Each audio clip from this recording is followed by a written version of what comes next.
The Syrian desert wind carried sand like ground glass across the rooftop. Through the scope, everything shimmered in heat waves that turned distance into liquid mathematics. 1,180 meters to target. The ISIS commander stood in the courtyard below, radio pressed to his ear, coordinating attacks that would kill hundreds if he lived another hour. Angel 6, abort mission. The voice crackled sharp in Elena Vance's earpiece. Sandstorm incoming. Visibility 0 in 90 seconds. I repeat, abort. She didn't move, didn't respond. Her breathing had already slowed to the rhythm she'd trained 6 years to perfect. Heartbeat settling at 48 beats per minute. The world narrowed to crosshairs, target, wind. Nothing else existed. Nothing else mattered. Her spotter lay 3 feet to her left. Jackson Reed, 24 years old, Montana ranch kid who could read desert wind better than meteorologists with satellites. He didn't question her silence. Had seen her make shots that shouldn't exist in physics textbooks, much less reality. The wind shifted, 17 knots from the east. Temperature 114 Fahrenheit, humidity 11%. Her mind calculated bullet drop, wind drift, Coriolis effect at this latitude. Numbers became instinct, became absolute certainty. She exhaled halfway and held it. The world stopped breathing with her. The trigger broke clean, sharp, perfect. 2.9 seconds of flight time. The 50 caliber round crossed a quarter mile of superheated air, threading through wind that would have pushed lesser shots 4 feet off target.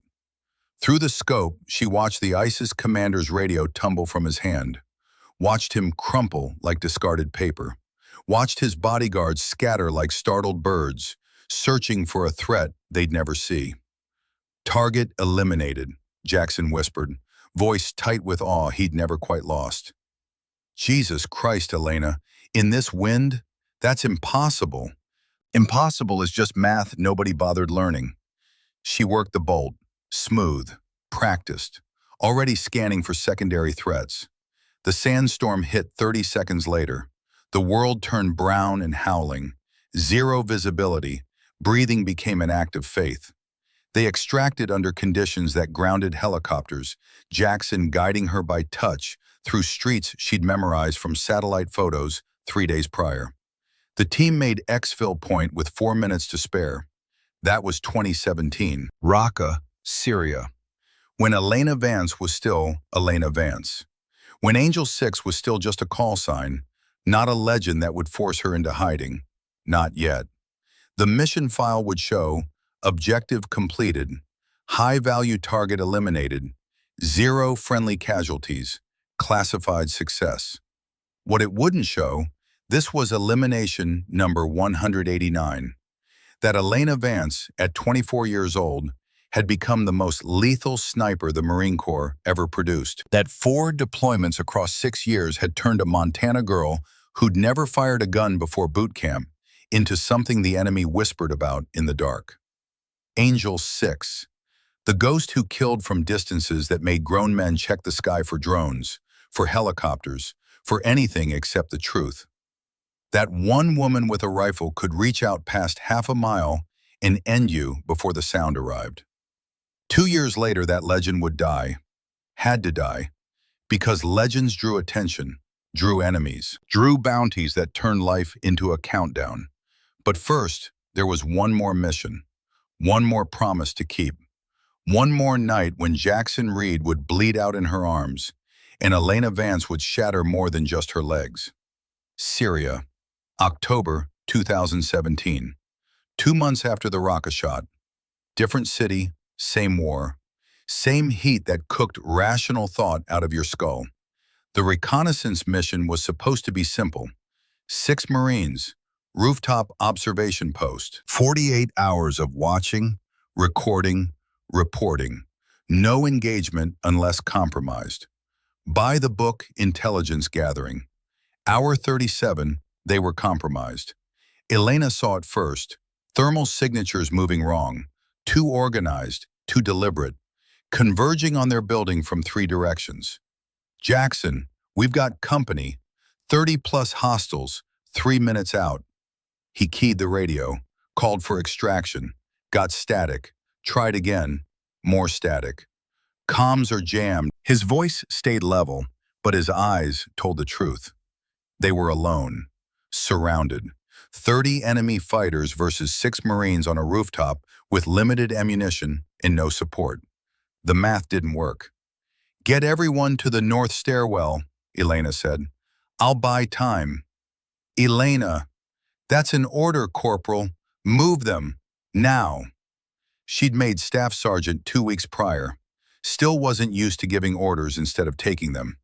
But Jackson moved, got the other 4 Marines positioned for fighting retreat. Elena set up on the southern parapet, 400 meters to the nearest enemy position. Urban environment, civilians still in the area, restricted rules of engagement. She could only shoot confirmed combatants with weapons.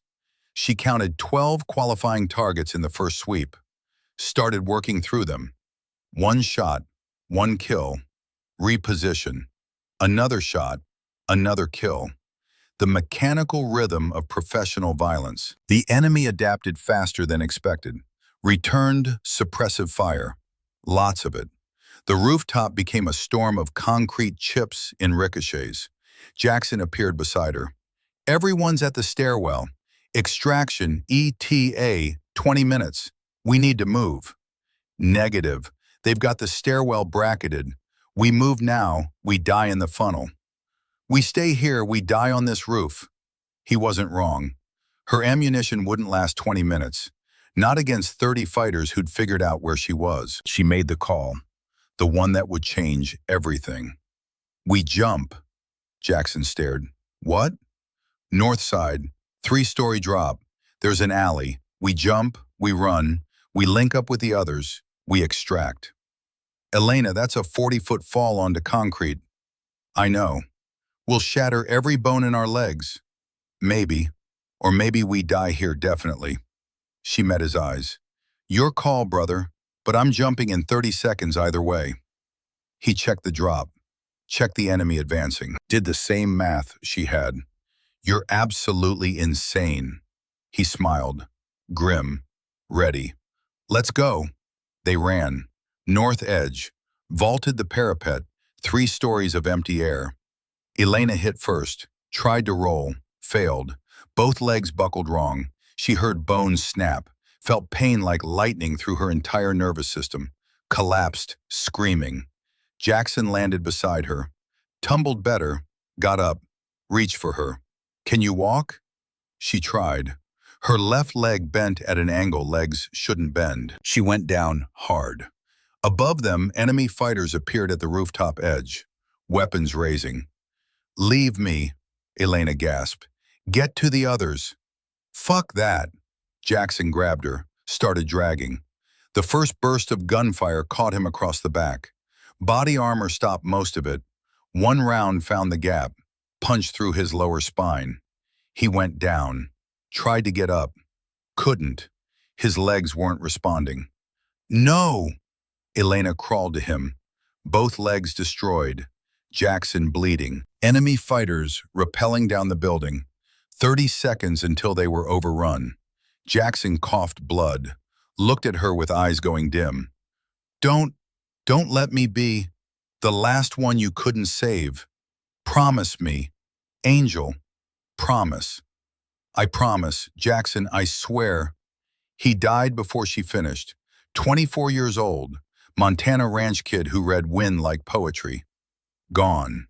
The enemy was 10 seconds out. Elena had a sidearm, 15 rounds, 30 targets. She made 7 count, dropped 7 before the slide locked back, then waited for the end. It came as helicopter gunfire. The extraction team arriving late, weapons hot, turned the alley into hell for anyone not friendly. They pulled her out, pulled Jackson's body out, pulled the other 4 Marines out alive. Mission rated as success. High casualty rate, but acceptable losses. Acceptable, as if Jackson was a number. As if his last words didn't haunt every breath she took afterward. Walter Reed Medical Center, Bethesda. 6 surgeries over 4 months. Compound fractures both tibias, shattered left fibula, severed ligaments, nerve damage that made doctors shake their heads and talk about medical retirement. Colonel Frank Harlow visited on day 47.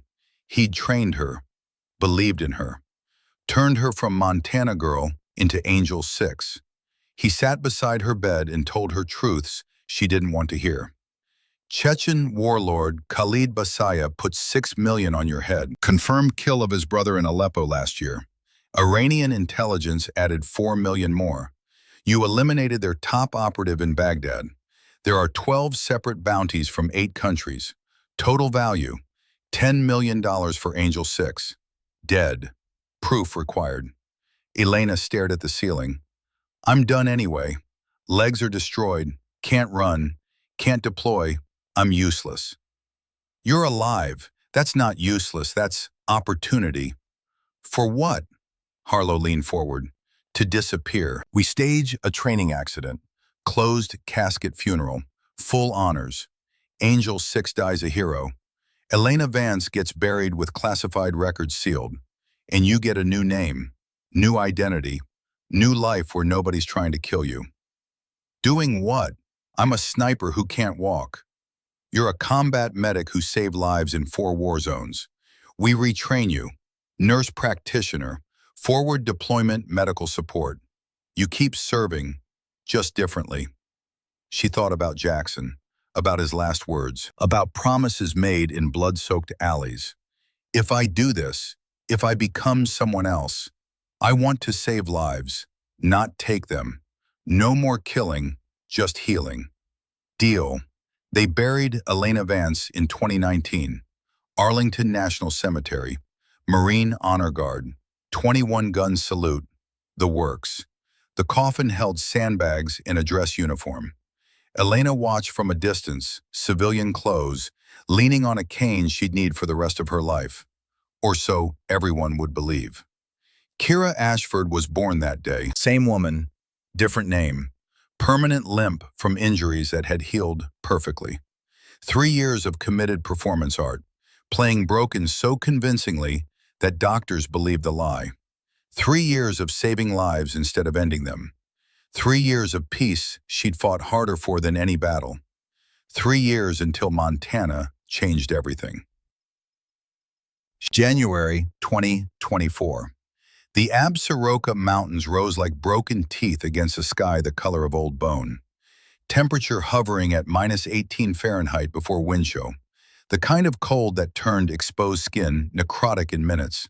Froze rifle oil solid, made breathing feel like swallowing razors.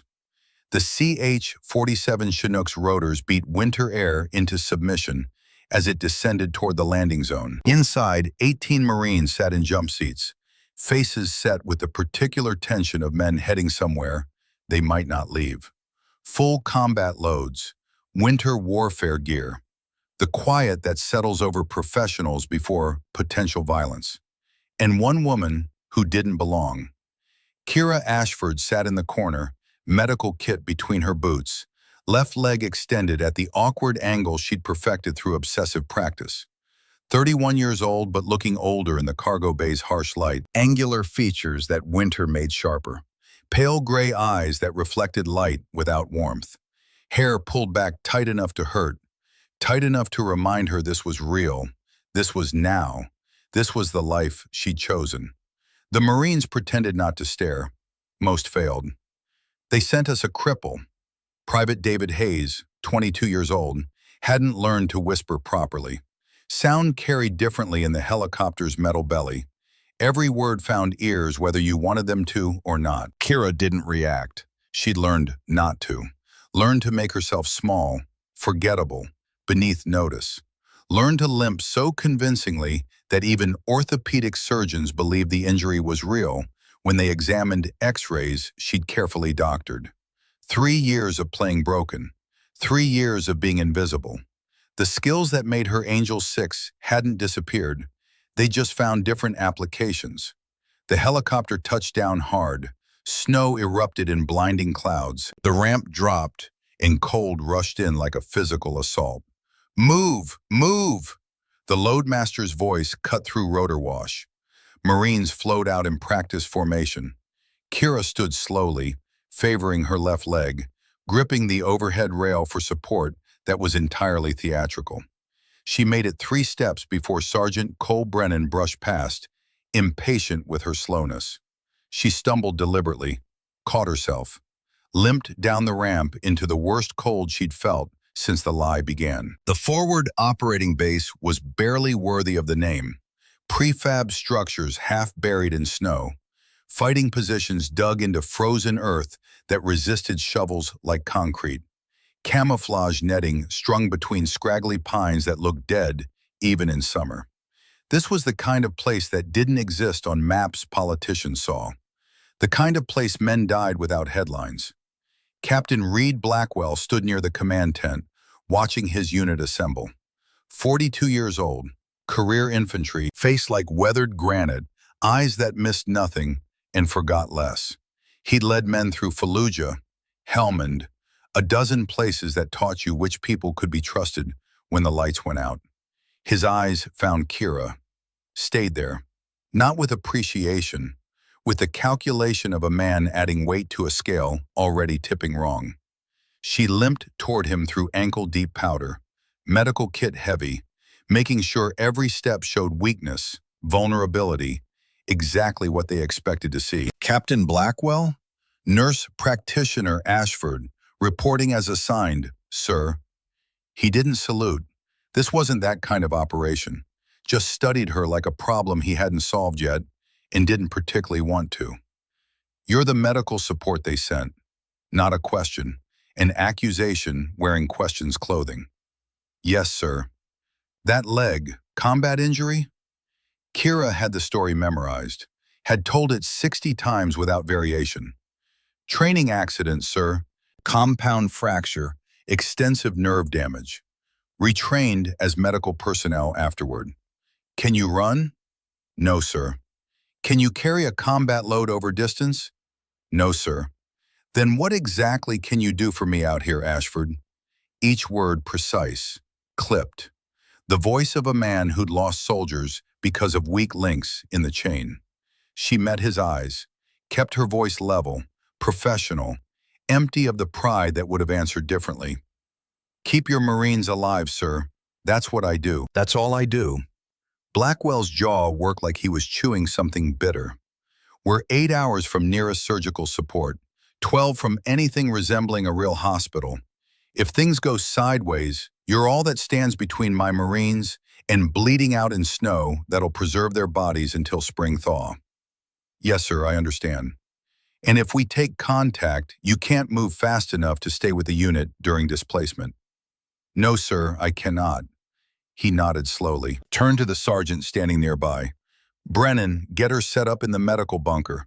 When contact initiates, and it will, she stays there. Understood? We cannot spare combat personnel protecting someone who can't keep pace. Sergeant Cole Brennan, 38, scar tissue where his left ear should have been. The kind of NCO who'd seen enough combat to know what mattered and what didn't, gestured for Kira to follow.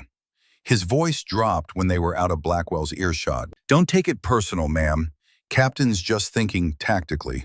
Bodies that can't move are liabilities in mobile warfare.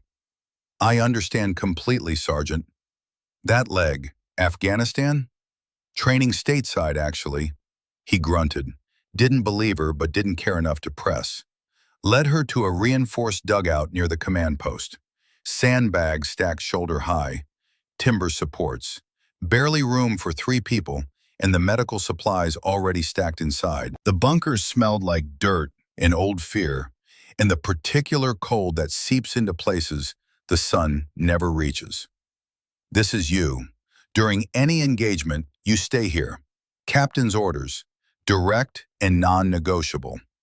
Kira nodded, set down her kit, took in the space with eyes that calculated fields of fire, escape routes, structural integrity, habits that never died, just learned to hide better. Brennan started to leave, paused at the entrance. You really think you can keep people alive out here? This far from support? This cold? She looked at him. Let something true show in her eyes for just a fraction of a second. I've kept people alive in worse places, Sergeant, under worse conditions. With less equipment, I'll manage. He studied her. Something in his expression shifted. Not understanding, just the recognition that maybe she wasn't quite what she appeared. That still water sometimes ran very deep. Then he was gone. Kira stood alone in the bunker. Around her, the base came alive with coordinated activity. Marines establishing perimeter defenses. Sergeants barking coordinates and range estimates. Diesel generators coughing to reluctant life. All the sounds of men preparing for violence they hoped wouldn't come, but knew probably would. She unpacked her medical kit with practiced efficiency, organized supplies by what she'd need first in mass casualty situations. Morphine, pressure bandages, surgical clamps, hemostatic agents, quick clot, chest seals, the tools of her chosen trade now, saving instead of ending, building instead of destroying.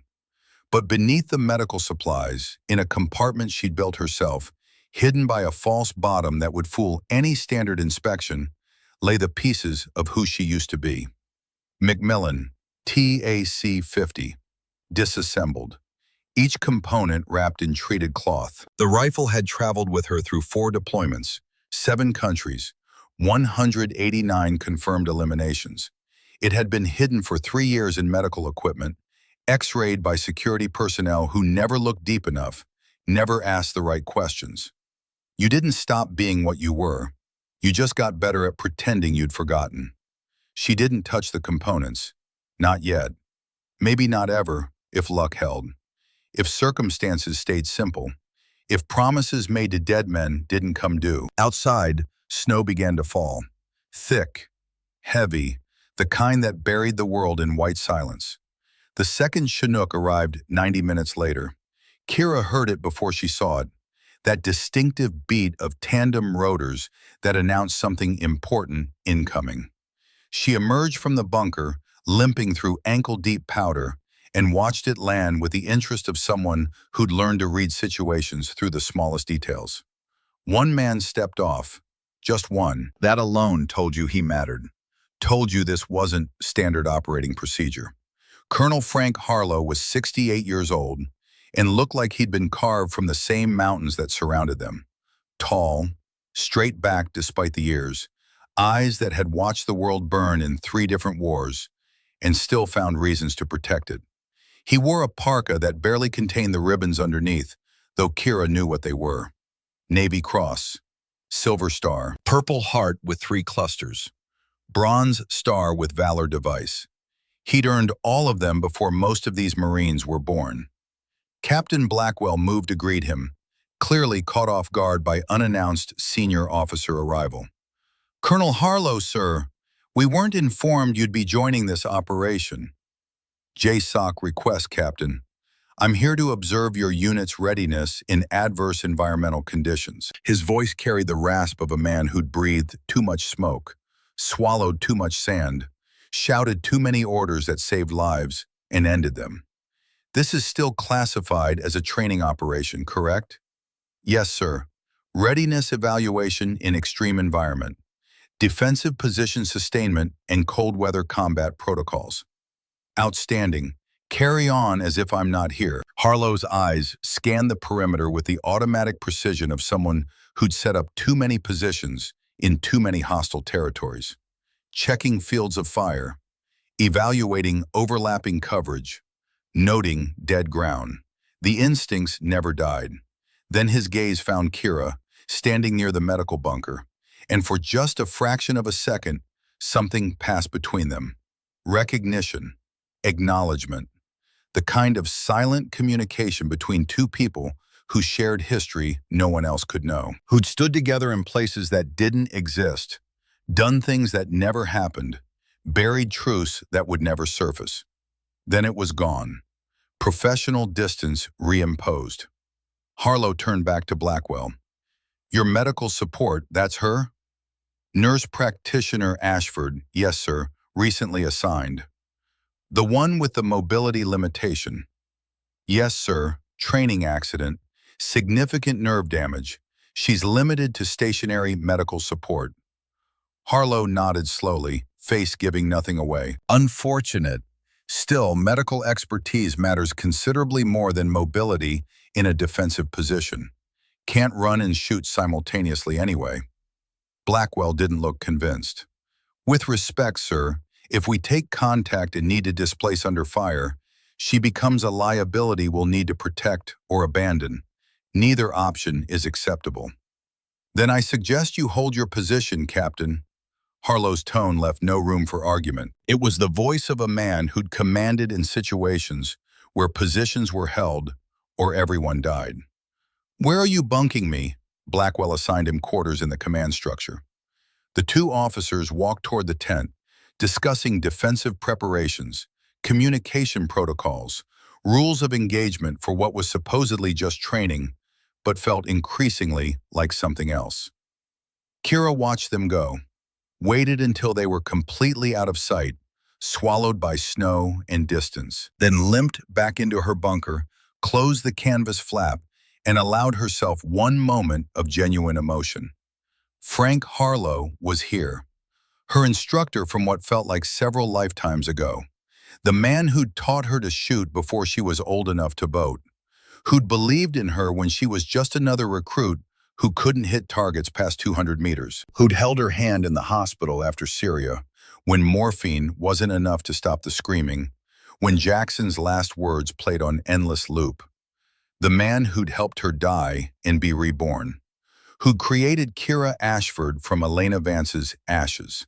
He was here to protect her, which meant JSOC knew something bad was coming, something that might force her hand, something that might require Angel 6 to wake up one more time. She opened her medical kit, found the false bottom, pressed the hidden release she'd built into the seam. Inside, the Macmillan TAC-50 lay in pieces, waiting, patient. A tool doesn't judge its user, it just is, ready for purpose. She touched the barrel, cold metal, familiar as her own heartbeat, more familiar maybe. Hearts changed rhythm under stress. Good rifles never did. Then she closed the compartment, sealed it, covered it with bandages and emergency supplies, and the fiction that she was just a nurse, just broken, just trying to help. Not yet. Maybe never. She'd made a promise to herself. Elena Vance had taken enough lives. Kira Ashford saved them. That was the balance. That was the penance. That was the only path to something resembling peace. But promises were fragile things in the cold and dark, and some debts came due, whether you were ready or not. Outside, the wind picked up, snow fell harder, temperature dropped another degree. The Absaroka Mountains had no mercy for the unprepared, no patience for weakness, no forgiveness for mistakes. Night was coming, and with it something worse than weather. Something that would test whether 3 years of hiding had been enough, whether Kira Ashford could stay buried, whether Angel 6 could remain dead. The answer would be written in blood and snow and impossible shots through a blizzard that should have made killing at distance a fantasy. But first, there was the waiting, the preparation, the slow build of tension that every combat veteran recognized, the calm before angels fell from grace and rose from hiding. The Marines established their defensive perimeter as the sun died behind the mountains, taking what little warmth existed with it, fighting positions at 50-meter intervals forming interlocking fields of fire, claymore mines set at likely approach routes, trip flares positioned where terrain funneled movement, all the standard preparation that turned training into muscle memory into survival. Kira moved through the positions, checking on the men. Not because anyone asked her to, because it's what medical personnel did. Because being present built trust. Because when the shooting started, these men needed to know she was competent, even if they thought she was useless in a firefight. She needed them to remember her as the nurse who cared, not suspect her as anything else. Corporal Liam Sheffield was 24, Montana-born, the kind of hard-edged young man the mountains produced like stones. He sat in his fighting position, checking his M4 for the third time, breath clouding white, when Kira approached. "Mind if I check your individual trauma kit, Corporal?" He glanced up, shrugged. "Sure, ma'am, but I know my medical gear. Been through it twice already." She knelt beside him, awkward with a theatrical limp, and opened his IFAC. It was well organized. He'd been trained properly. But she repacked it anyway, adjusting items to be even more accessible with cold-numbed fingers, making sure the tourniquet would deploy one-handed. "You been deployed before?" she asked conversationally. "Iraq, 2 rotations, Ramadi and Fallujah. You?" "Training accidents don't earn you deployment ribbons." The lie came easy now, automatic, like breathing. He nodded, didn't push, but he watched her hands as she worked. Noticed the efficiency, the way her fingers never fumbled, never hesitated, never second-guessed. The kind of muscle memory that came from doing something 1,000 times under stress, not from classroom training. "That's good work, ma'am. You move like you've done trauma care in the field before, under fire." Trained extensively in simulation. She handed back his kit. "Try very hard not to need it." "That's always the plan," he smiled. Young, confident, immortal in the way only men who haven't been seriously hurt yet could be. Never works out that way though, does it? Sometimes it does. Sometimes you get lucky. She stood, wincing as her supposedly bad leg took weight, the leg that worked perfectly, the leg she'd spent 3 years pretending was crippled.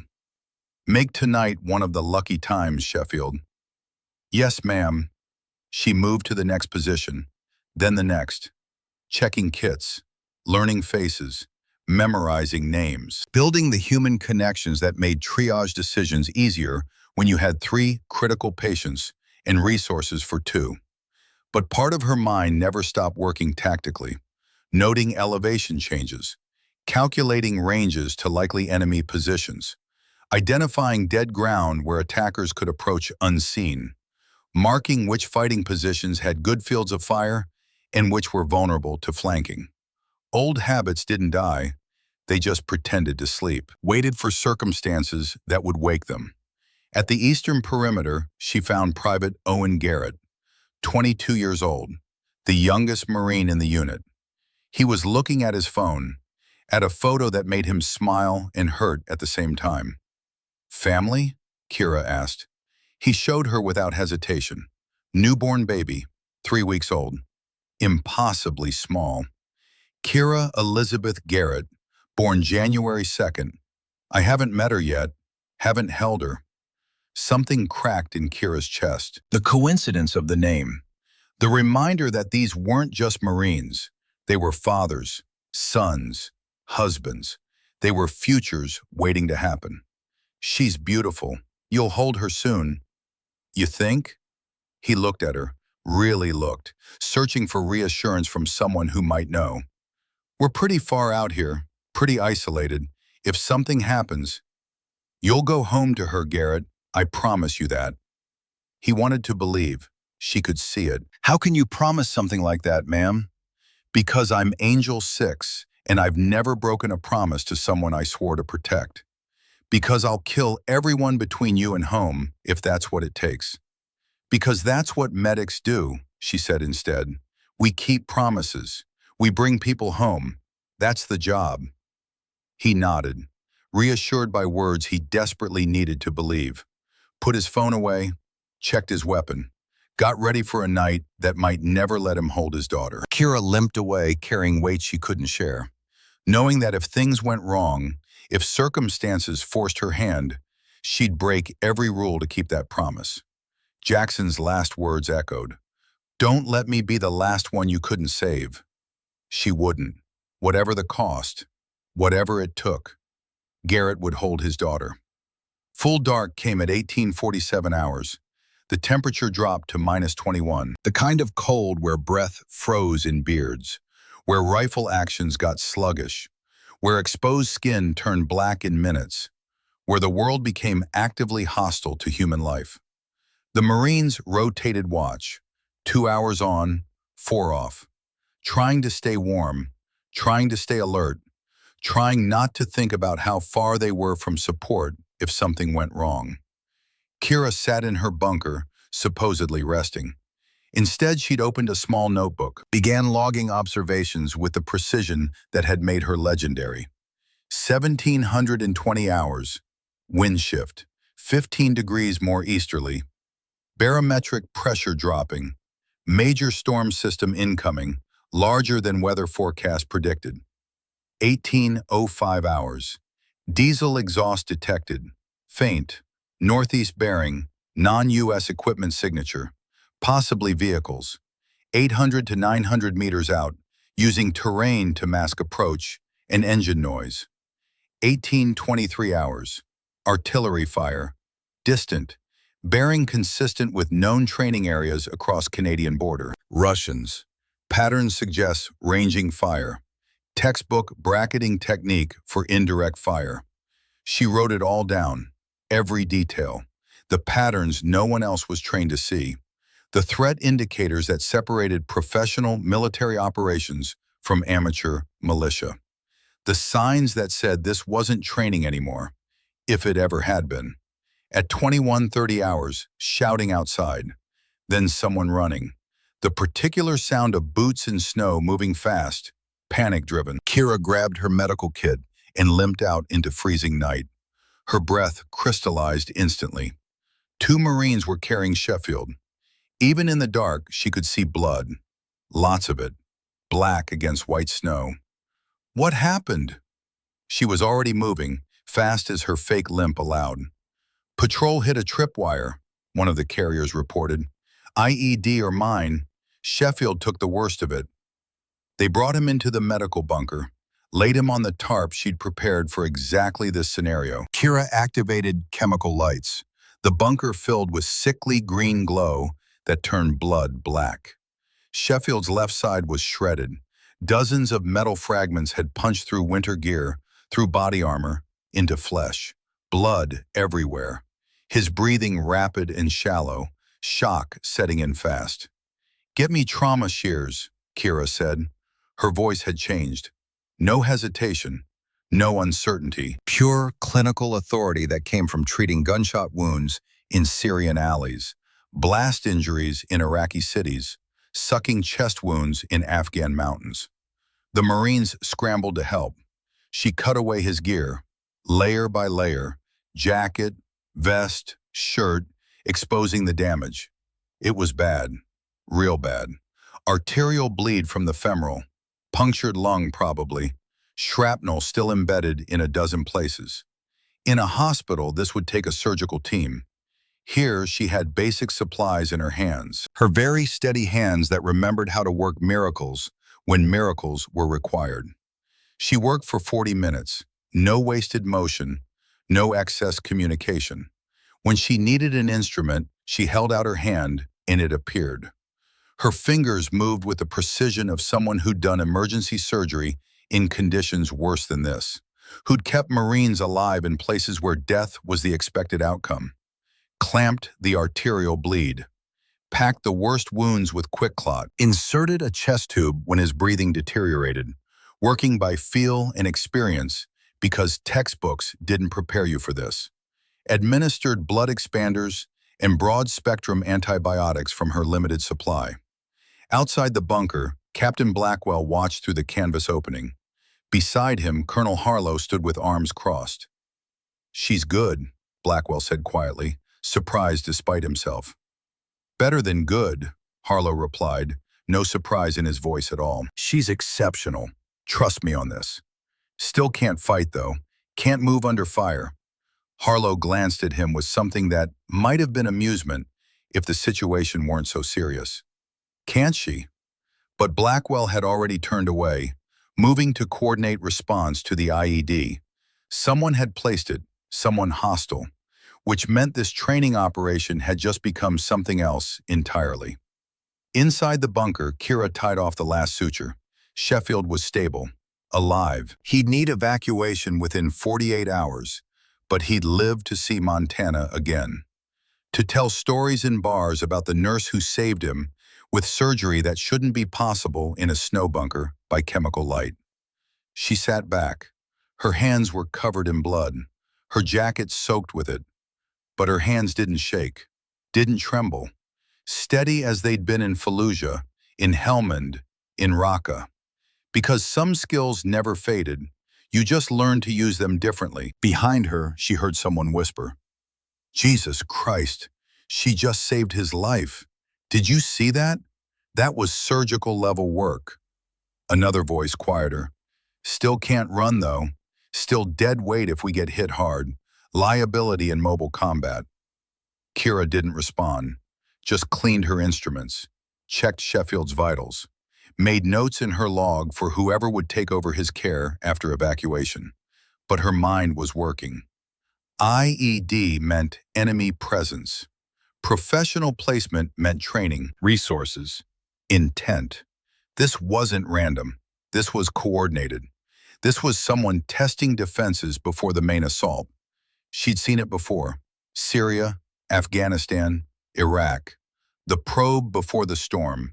The test before the killing blow. This wasn't training anymore. Maybe never had been. Midnight came and went. The temperature bottomed out at -22. The storm Kira had predicted in her notes arrived right on schedule, punctual as death. Snow began falling in thick curtains that reduced visibility to 30 feet, turned the world into white noise and darkness. Perfect conditions for an assault. Perfect conditions for professional soldiers who understood how to use weather as a weapon. She'd seen it before. Thermal signatures masked by precipitation, sound dampened by wind, defenders blind beyond arm's reach, attackers invisible until they were on top of you, until it was too late for anything except dying. At 0147 hours, the surveillance drone died. Kira heard the alert from her bunker, listened to the radio chatter with ears that understood what words meant and what they didn't say. "Lost feed on Raven 2, the drone operator reported, trying to stay professional. "Complete signal loss. No degradation, just dark." "Technical failure?" Captain Blackwell asked, voice tight with the hope it was simple. "Negative, sir. Battery was at 73%. This is signal kill. Electronic warfare jamming, or they shot it down with something sophisticated." The command net went quiet. The kind of silence when everyone realized the same thing simultaneously. When training became real. When the math stopped working in your favor. A downed drone meant someone out there had capability, equipment, training. This wasn't local militia with rifles. This was organized force with resources and intent. Blackwell's voice came back harder now, stripped of any pretense this was exercise. "All positions, heightened alert. We've lost aerial coverage. Rely on thermals and mark one eyeball. If you see something, report it immediately. Rules of engagement are now weapons-free on confirmed hostile targets." Kira limped to the entrance of her bunker, looked out into the storm. The world had become chaos, white static. You could hide an army in conditions like this. Probably were hiding an army. Colonel Harlow appeared beside her like a ghost. Didn't announce himself, just materialized from snow and darkness, the way old soldiers learn to move. "Kira," his voice was low, meant only for her, using her real name, not the fiction. She didn't respond immediately, hadn't heard that name spoken aloud in 3 years. Kira was the lie. Elena was dead. Neither existed in this moment. "They're coming," Harlow continued quietly. "JSOC intercepted communications 12 hours ago. Russian Spetsnaz. 72 operators. This base was bait. We suspected cross-border incursion for months. Needed to confirm. Needed them to commit to something actionable. These Marines don't know." It wasn't a question. She could read it in how they moved, how they talked. They thought this was still training right up until the drone died. "Captain Blackwell knows now. I briefed him 20 minutes ago while you were working on Sheffield. QRF is weathered in at Lewis McChord. Storm's too severe for flight operations. 6 hours minimum before they can launch. Maybe 8 depending on conditions." 18 Marines against 72 Spetsnaz operators. She did the math. The terrible, simple math. The numbers don't work, Frank. Not even close. No. Harlow looked at her with eyes that had seen this equation before, had been on the wrong side of it more than once. They don't. You came here to protect my cover, to make sure I didn't have to break it. I came here because I knew what was coming, knew you'd have to choose between the life you built and the men who need saving. He paused. Let that sit. You don't have to, Kira. You can stay in this bunker. Let them fight it out. Survive as medical support. No one would blame you. Your obligation ended 3 years ago. She almost laughed. Would have if the situation weren't so completely devoid of humor. 18 men will die, Frank. 18 fathers and sons and husbands who thought they were training for contingencies, who trusted their government wouldn't abandon them. They're Marines. They understood the risks when they signed up. Like Jackson understood the risks? Her voice went cold, hard. Like Martinez and Thompson and Williams and all the others who died in Syria while I was too broken to save them? Harlow's face tightened, old pain surfacing. Syria wasn't your fault, Elena. You did everything possible. Doesn't matter if it was my fault. It still happened. Jackson still died. 6 men still went home in boxes because Angel 6 couldn't protect them. She looked out at the storm, at the invisible enemy moving closer. I made a promise, to Jackson, to myself, never again. No one else dies because I wasn't good enough. You were good enough. You're always good enough. That's not the question. Then what is? Whether you can live with being Angel 6 again. Whether you can accept what happens when the world knows you're alive. Every enemy you made. Every bounty that's waiting. The peaceful life ends tonight if you do this. She thought about Owen Garrett, about his daughter he'd never held, about the promise she'd made. How long until they hit us? Harlow checked his watch. Hour, maybe 90 minutes. They're using the storm, moving slow to avoid detection until they're in assault range. And Blackwell gave me direct orders. When contact happens, I hide in the bunker. Non-negotiable. Yes, he did. Harlow reached into his jacket, pulled out a small device. The JSOC emergency beacon. The one that would bring hell from above if activated. The one that would also confirm Angel 6 was alive and active. If you do this, if you activate this beacon, if you break cover, there's no going back. Elena Vance becomes real again. Every enemy you ever made will know within hours. The peaceful life ends, permanently. She took the beacon, felt its weight, light as a grenade, heavy as the choice it represented. Get to safety, sir. I'm exactly where I need to be. He put a hand on her shoulder, squeezed once. Whatever you decide, I'm proud of you. The weapon I trained became a healer. That's rare. That matters more than you know. Then he was gone, back into the storm, back to wherever old warriors went when young ones prepared for choices that would define them. Kira stood alone at the bunker entrance, the beacon in one hand, her fake limp keeping her anchored to the lie she'd lived for 3 years, the life she'd built from careful deception and harder truths. Inside the bunker, Sheffield groaned in morphine-dulled sleep. Outside, 18 Marines manned fighting positions against an enemy that outnumbered them 4-1. Professional operators who knew how to use weather and darkness and overwhelming force. The math didn't work. Not without intervention. Not without something impossible. And somewhere in the dark and snow, 72 Russian Spetsnaz moved closer, closing the noose, preparing to eliminate the Americans before anyone knew they'd ever been there. She limped back inside, closed the canvas flap, activated a single chemical light. Then slowly, deliberately, she unwrapped the bandage on her left leg. The leg was perfect, muscular, undamaged, fully functional, had never been broken. The limp was theater. 3 years of committed performance, the most important role she'd ever played. She flexed the leg, full range of motion, no pain, no limitation, Never had been. Kira Ashford was the lie she'd told so well she'd almost believed it herself. Elena Vance had always been real, had just been sleeping, waiting, patient. She opened her medical kit, found the false bottom, pressed the hidden release that required knowing exactly where and how to push. The Macmillan TAC-50 lay in pieces, waiting, patient as death itself. Her hands moved without conscious thought, muscle memory from 1,000 repetitions.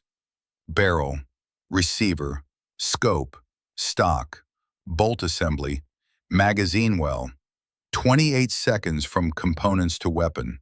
She could do it blindfolded, had done it in darker places than this.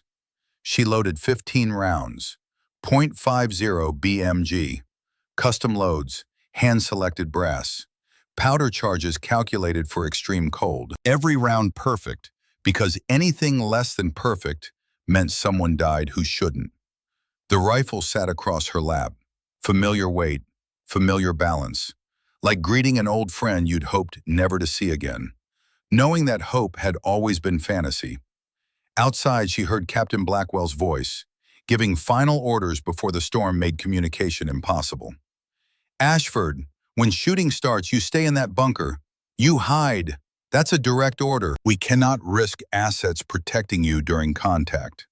She looked at the canvas flap, at the storm beyond, at the invisible enemy moving through the dark, at the 18 Marines who trusted her to keep them alive. Thought about Jackson bleeding out in her arms, about Syria, about 6 men who died because she couldn't protect them, about promises made in blood. Thought about Sheffield barely alive on the tarp, about Owen Garrett and his 3-week-old daughter he'd never held, about futures that would end unless someone impossible intervened. She activated the JSOC beacon, 3 clicks, emergency authentication code that would reach NORAD in 90 seconds. QRF would scramble immediately, 6 hours minimum through the storm. These Marines didn't have 6 hours. They had maybe 60 minutes before contact, maybe 30 minutes of fighting before they were overrun, maybe less if the Russians were better than good. But they had something the enemy didn't account for, couldn't account for, wouldn't believe was possible even after it happened. They had Angel 6. Kira stood. No limp now, just smooth, powerful movement. The body she'd hidden for 3 years. She pulled on white winter camouflage, loaded extra magazines, checked the scope one final time, then stopped. Looked at the medical supplies around her, at the bandages and morphine and all the tools she'd used to save lives instead of end them, at the person she'd tried so hard to become. "I'm sorry," she whispered, to no one, to everyone, to the ghost of who she'd been and the person she'd hoped to stay. Then she picked up the rifle and stepped out into the storm. The cold hit like a physical blow, wind screaming, snow horizontal, visibility maybe 40 feet in the chemical light scatter from base positions. The temperature had dropped to -24, cold enough to kill in minutes without proper gear, cold enough to make metal brittle, cold enough to change everything about how bullets flew. She moved through the Marine positions using terrain and darkness. None of them saw her, too focused on external threats, too convinced the crippled nurse was safe in her bunker where she belonged. She found high ground, barely 4 feet of elevation, but in flat terrain, 4 feet was everything. Went prone in the snow.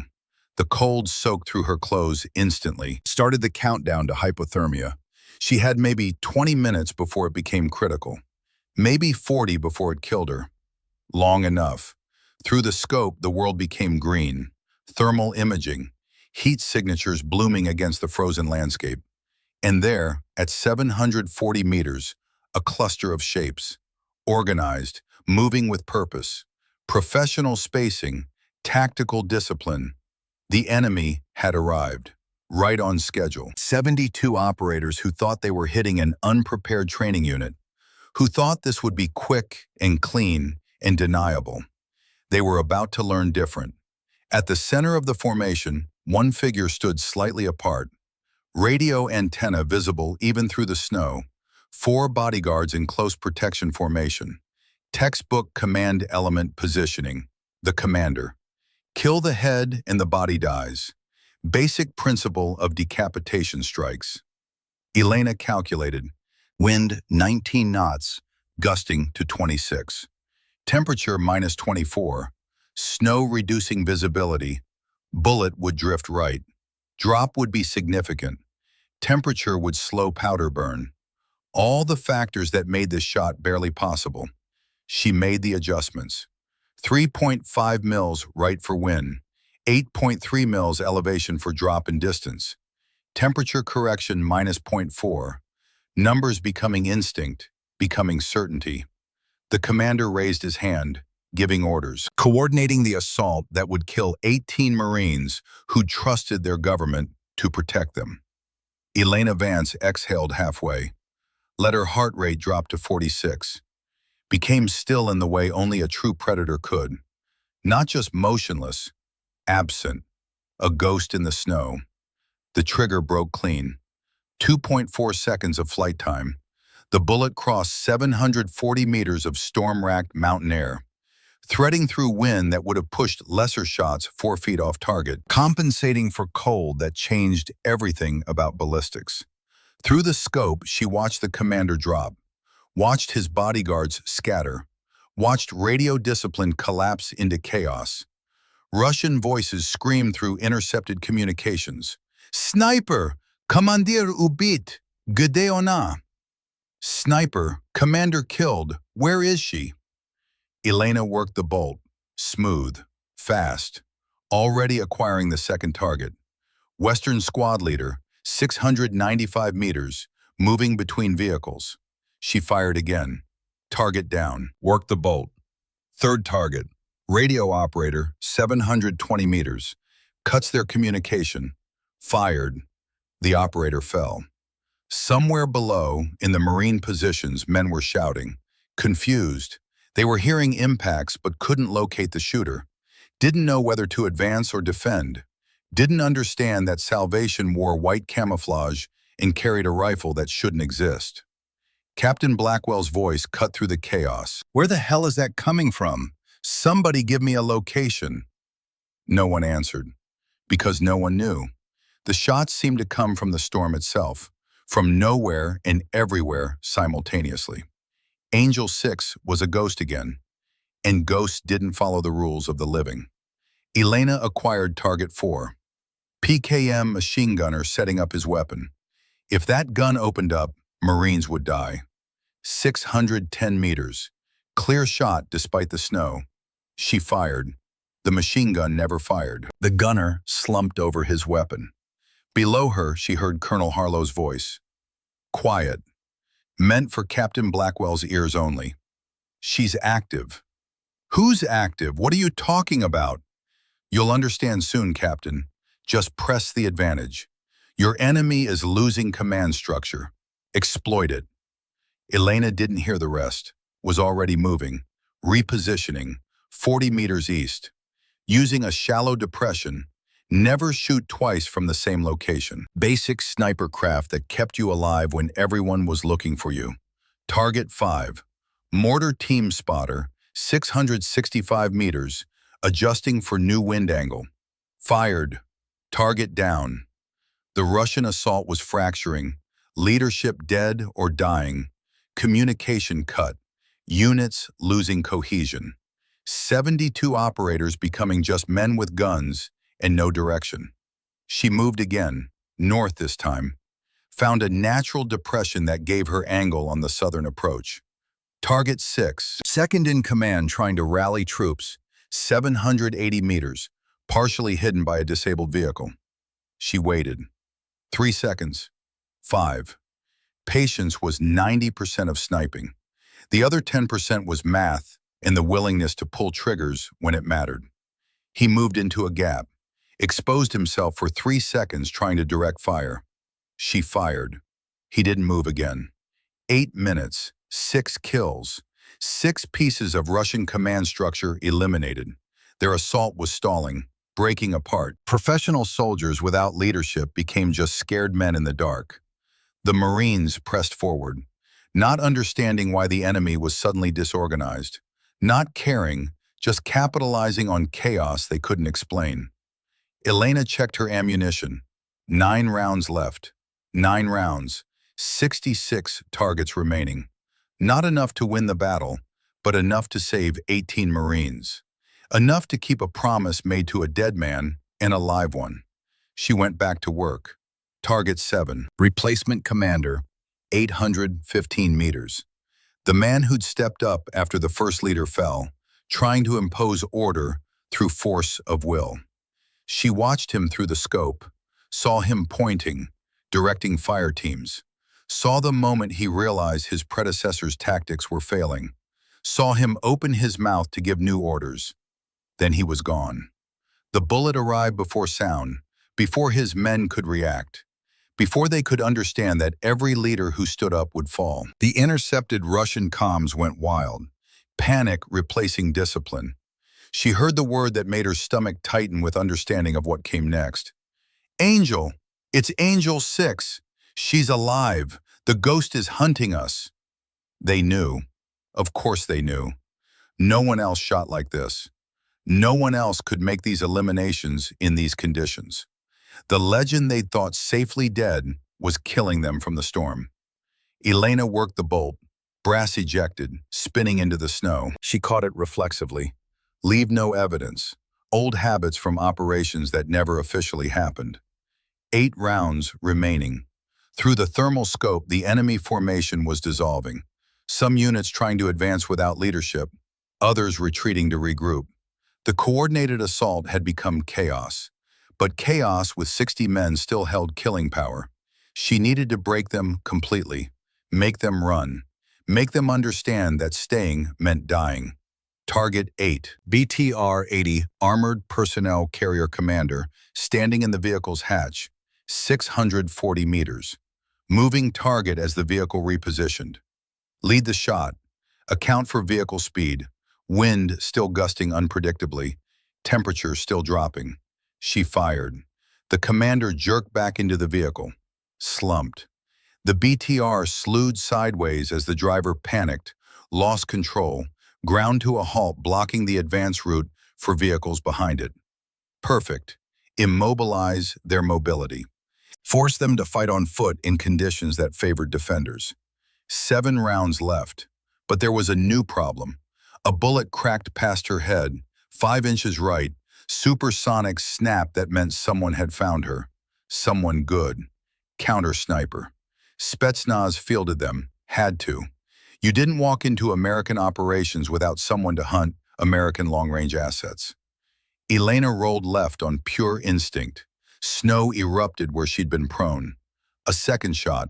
Closer. However this was, they were tracking her movement, reading her displacement pattern. She calculated his position from bullet trajectory. Northeast ridge, 880 meters. Elevated position. Thermal scope good enough to pick up her heat signature through the snow, despite her white camouflage. This was different now. This was predator versus predator. Professional versus professional. Angel 6 versus someone who might actually be good enough to kill her. She couldn't stay in this position. He had her ranged. Third shot would connect. But moving meant exposing herself, meant giving him another window to fire. So she did what he wouldn't expect, what no rational person would do. She went to ground completely, rolled into the depression, pressed herself absolutely flat, pulled snow over her body and rifle, became terrain, became nothing. Through the scope, barely visible above the snow line, she scanned the ridge. There, heat bloom, 880 meters, prone position, good discipline, not moving, but he'd lost her. She could see him scanning, searching for the heat signature that had vanished, trying to reacquire. The problem was her rifle, still warm from firing, still radiating heat. He'd pick it up eventually. Professional counter-snipers always did. She had maybe 30 seconds before he located her again. Not enough time to relocate to a new position. Not enough time to get an angle without exposing herself. So she did the only thing that made tactical sense, the thing that would either save her or kill her. She army crawled toward him, straight toward the threat, closing distance, getting behind his scanning arc, using terrain to mask movement. 70 meters through the snow, dragging the rifle, staying below the terrain line, the cold soaking through everything now, her core temperature dropping, hypothermia creeping in like an assassin, fingers losing sensation, toes going numb. She remembered training, Arctic warfare course, Harlow's voice cutting through the cold. Pain is information, temperature is data, the mission is absolute, everything else is negotiable. Young Elena Vance had thought he was insane. Now she understood. Pain was just your body complaining. Cold was just a condition. The mission was the only thing that mattered. She crawled 90 meters, angled east, circled behind his position through a route that kept her below his sight line, found what she needed, a frozen stream bed, natural depression carved by water that had turned to ice months ago. She slid into it. The cold was instant, shocking, the kind that stops breath and stutters hearts. Minus 24 air was one thing. Minus 24 ice was something else entirely. She submerged. Let the ice water cover her. Her thermal signature would vanish completely. The enemy sniper's scope would see nothing but frozen stream. Just terrain. Just nature. Counted to 30 while her body screamed. Muscles cramping. Every instinct demanding she surface and breathe and live. Counted to 60 while vision narrowed. Core temperature dropping into dangerous territory. Hypothermia transitioned from risk to certainty. Counted to 90. Then crawled downstream underwater. 200 meters. No breathing. Just movement and will. Just the promise to Owen Garrett and the memory of Jackson Reed, and the understanding that some things mattered more than survival. Surfaced 100 meters behind the enemy sniper's position. Gasped for air. Her whole body convulsing with shivers. Hypothermia setting in hard now. She had maybe 20 minutes before it became critical. Maybe 40 before it killed her, regardless of intervention. But she had position. And position was everything. The enemy sniper was still scanning her old location. Still searching with professional patience. Good at his job. Well-trained. Disciplined. Not good enough. Range now 920 meters. Extreme for these conditions. Uphill angle 6 degrees. Wind gusting unpredictably between 20 and 30 knots. Her hands shaking so badly she could barely hold the rifle steady. Vision blurring at the edges. Core temperature critically low. This was the shot they'd talk about. If anyone ever knew she'd taken it. The shot that would prove Angel 6 was more than human. Or maybe less. Maybe something in between. She wedged the rifle against a rock outcropping, used it to stabilize. Couldn't trust her hands. Her body was shutting down. Hypothermia fighting for control. Breathed on the scope to clear condensation. Waited for her body to stop shaking long enough to aim. 10 seconds. 20. Her vision graying at the edges. Fingers white and nearly nerveless. The enemy sniper shifted. Adjusting his scope. Still hunting. Still professional. The wind dropped. 3-second window. Maybe 4. She fired on instinct more than calculation. The rifle bucked. She barely felt it through the cold and adrenaline and the edge of consciousness. Through the scope, 3.6 seconds later, the enemy sniper slumped over his rifle. Didn't move again. 6 rounds remaining. Elena tried to stand. Her legs wouldn't cooperate. Hypothermia had progressed too far. Core temperature too low. Motor control compromised. This was how people died in mountains. Not from bullets. From cold that crept in while you were focused on other things. She reached into her medical kit, found the emergency epinephrine auto-injector, slammed it into her thigh through winter gear. The medication hit her system like electricity. Heart rate spiked. Vision cleared marginally. Muscle control returned just enough to move. Just enough to matter. She forced herself up, started back toward her original position. Every step agony, every movement using willpower reserve she didn't know she had. The helicopter rotors were closer now, maybe 8 kilometers. She could see searchlight beams cutting through the storm. The QRF coming in hot, coming to save people who might already be dead if she didn't finish this. 5 more shots, 5 more eliminations to break the enemy completely. Target 9. Reserve squad leader trying to organize a fighting withdrawal, 685 meters. Her hands were shaking badly. Hypothermia fighting the epinephrine. She braced the rifle against her body, controlled her breathing, waited for the tremor to subside enough. Fired. Target down. 5 rounds left. Target 10. Officer attempting to coordinate vehicle extraction, 755 meters, moving between BTRs. Waited for him to stop. 3 seconds of patience. He paused to check a radio. Fired. He fell between the vehicles. Men scattered. 4 rounds left. Target 11. Anti-tank team leader setting up a cornet launcher. 710 meters. That weapon could devastate the Marine positions. Fired. The team leader fell across the launcher. The loader abandoned the weapon. 3 rounds left. Target 12. Final visible officer trying to establish a rear guard. 730 meters. Fired. He went down. The rear guard dissolved. 2 rounds remaining, but there was no one left to shoot. The enemy was running. Full rout. Vehicles grinding away through snow. Men on foot scattering into darkness.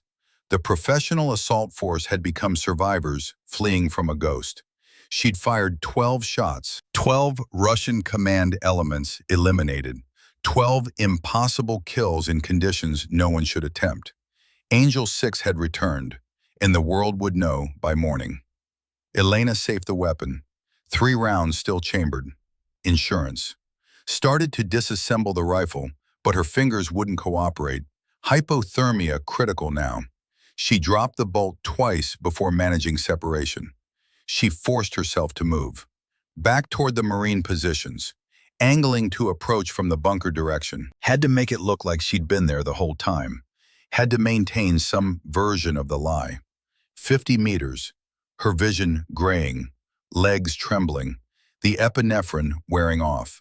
40 meters, she could see the bunker now, so close, almost safe. 30 meters, her legs gave out. She went down hard in the snow. Couldn't get up. Hypothermia had won. 20 meters, crawling now, dragging herself through powder. The rifle components scattered in her pockets. Had to hide them. Had to maintain something. 10 meters. She could hear voices. Marines calling out, searching for casualties. 5 meters. Almost there. She collapsed against the bunker entrance. Used the last of her strength to arrange herself. Made sure her legs were positioned to show the limp. Made sure nothing looked wrong except the hypothermia that was very, very real. Pulled snow over herself. Made it look like she'd been caught in a drift trying to help someone. Then let the cold take her. Let the shaking consume her. Let darkness creep in at the edges. Sergeant Brennan found her 30 seconds later. Jesus Christ, Ashford, what are you doing out here? She couldn't answer. Teeth chattering too violently. Body convulsing with shivers that weren't performance. This was real hypothermia, real danger, real chance she'd die from cold after surviving everything else. He grabbed her, started dragging her into the bunker, shouting for help. Captain Blackwell appeared, then Colonel Harlow. Get her inside immediately. Warming blankets, hot fluids. Harlow's voice, controlled, professional, but his eyes met hers for just a second. Understanding passed between them. She's got maybe 20 minutes before this becomes irreversible. They carried her into the bunker, wrapped her in thermal blankets, forced warm water between her lips that chattered against the rim. Through the shivers, she managed words. The shooting, so much shooting. I was so scared. You stayed in the bunker like ordered? Blackwell asked, searching her face. She nodded, couldn't speak more. But her story was simple. She'd been terrified, stayed hidden, that's all. Except Brennan was looking at her jacket, at the ice crystals that had a particular pattern, at the way snow had frozen to fabric. "Captain," he said quietly, "her jacket, that's creek ice formation. I grew up in Montana. I know what creek ice looks like on clothing." Blackwell stared. "What?" "She's been in water, recent, within the last hour." They looked at her, really looked, at her soaked clothing under the jacket, at the ice in her hair, at boots wet through despite being waterproof. Harlow stepped in smoothly. She was probably trying to help someone, saw a Marine down, tried to reach them, got disoriented in the storm, fell in the frozen creek. Lucky she made it back at all. It was a good lie, better than Elena could have managed through the hypothermia. Blackwell wanted to push. She could see it. But the radios were exploding now. The helicopters overhead. The QRF landing in force. "Stay with her," Blackwell ordered Brennan. "Make sure she doesn't die of exposure. We'll discuss this later." He left. Brennan stayed for another long moment, looking at her with eyes that saw too much. Eyes that understood something wasn't right about this picture. Then he left too. Only Harlow remained. He waited until they were alone, then leaned close, whispered below the range of any listening devices. "The rifle?" She managed to pat her jacket. The components were there, hidden in pockets, safe. "How many?" She held up both hands, showed 12 fingers through shaking that wasn't entirely from cold. "Christ, Elena, 12 kills. In these conditions." He closed his eyes. "You just made yourself real again. You know that, right? The Russians will know by morning. Everyone will know Angel 6 is alive." "Kira," she whispered through chattering teeth. "I'm Kira. Not anymore. Not after tonight." The bunker flap opened. A 3-star general stepped in. Thomas Carver, 60 years old. Hard face that had made decisions most people couldn't imagine. Eyes that had seen everything twice and been impressed by nothing. He looked at Elena, then at Harlow. "Angel 6? He asked quietly. Harlow nodded once. Carver studied her for a long moment. At her shaking, at her hypothermia, at the woman who just eliminated 12 enemy combatants in conditions that would have stopped anyone else, that had nearly killed her in the process. "Get her warm, get her stable." He turned to Harlow. "And get her story straight. Because half this unit suspects something impossible tonight. They're going to ask questions we can't answer, honestly." "What do we tell them?" Harlow asked. "The truth we can live with. Unknown sniper support, classified asset, above their security clearance." Carver looked back at Elena. "Angel 6 doesn't exist. She died in 2019. This is just a nurse who got hypothermia trying to help people. That's the official story.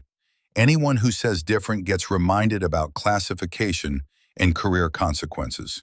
He left. The command authority departing, leaving only the mess to clean up. The helicopters were landing now. 4 CH-53E Super Stallions.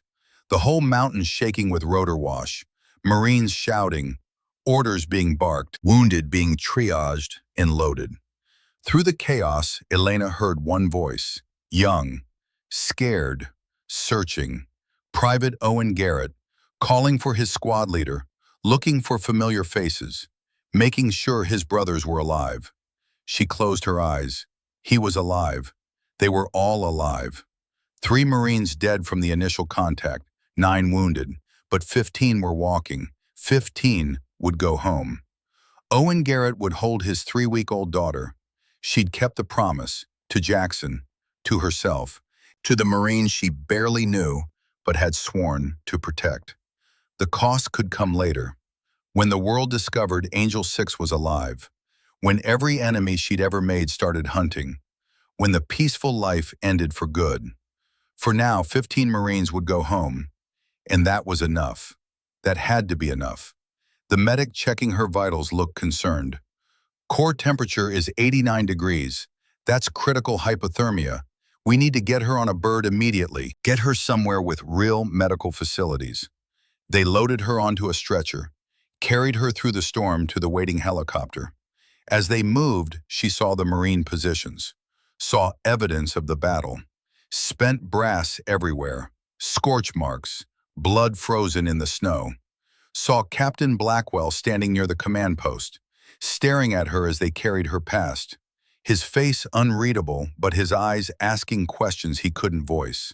Saw Brennan watching her, his eyes knowing something he couldn't prove, suspecting truths he'd never confirm. Saw young Garrett, alive, whole. He caught her eye as they passed, didn't understand why, just felt like he needed to look, to acknowledge something he couldn't name. She was loaded into the helicopter. Harlow climbed in beside her. The engine screamed. The rotors bit air that resisted. They lifted off, the mountain dropping away beneath them, the storm still raging. The battle site becoming invisible in the white chaos. Inside the helicopter, 15 Marines sat in jump seats. Alive. Most of them anyway. Some wounded, some in shock, but alive. Breathing. Going home. Elena closed her eyes, let the helicopter carry her away from the place where she'd broken cover, where she'd destroyed 3 years of careful lies, where Angel 6 had come back from the dead. Harlow leaned close, had to shout over the rotors. They know, Elena. The Russians intercepted communications mentioned Angel. Every enemy you ever made will know you're alive by morning. The Chechens, the Iranians, everyone who wants you dead. She nodded, knew it was true, knew what it meant, knew the price she just paid for keeping a promise. The peaceful life is over, he continued.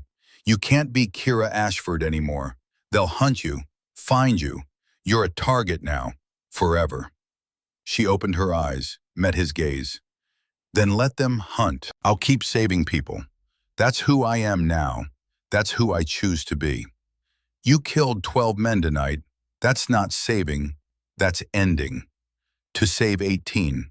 The math works, Frank. It has to work. Harlow sat back, studied her. The woman he'd trained, the weapon she'd become, the healer she'd tried to be. What do you want to happen now? He asked. She thought about it, about the rifle hidden in her pockets, about the medical kit waiting back at base, about the choice between Elena and Kira, between killing and healing, between the warrior and the nurse. I want to go back to being Kira Ashford, she said finally. I want to save lives, not take them. That's all I've ever wanted since Jackson died. That's not possible now. The world knows. Then make it possible. You did it once. Killed Elena Vance. Created Kira Ashford. Do it again. Better this time. How?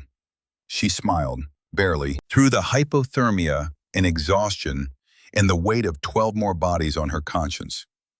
I was in the bunker, like ordered. I didn't see anything. I got disoriented in the storm, fell in the creek, nearly died from exposure. That's the story. That's the truth that matters. And the shots?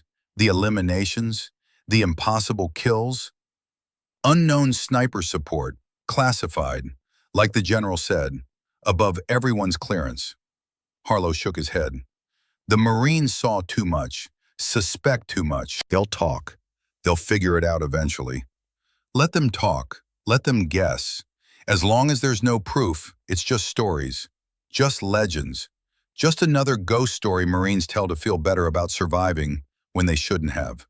She closed her eyes again. I'm tired, Frank.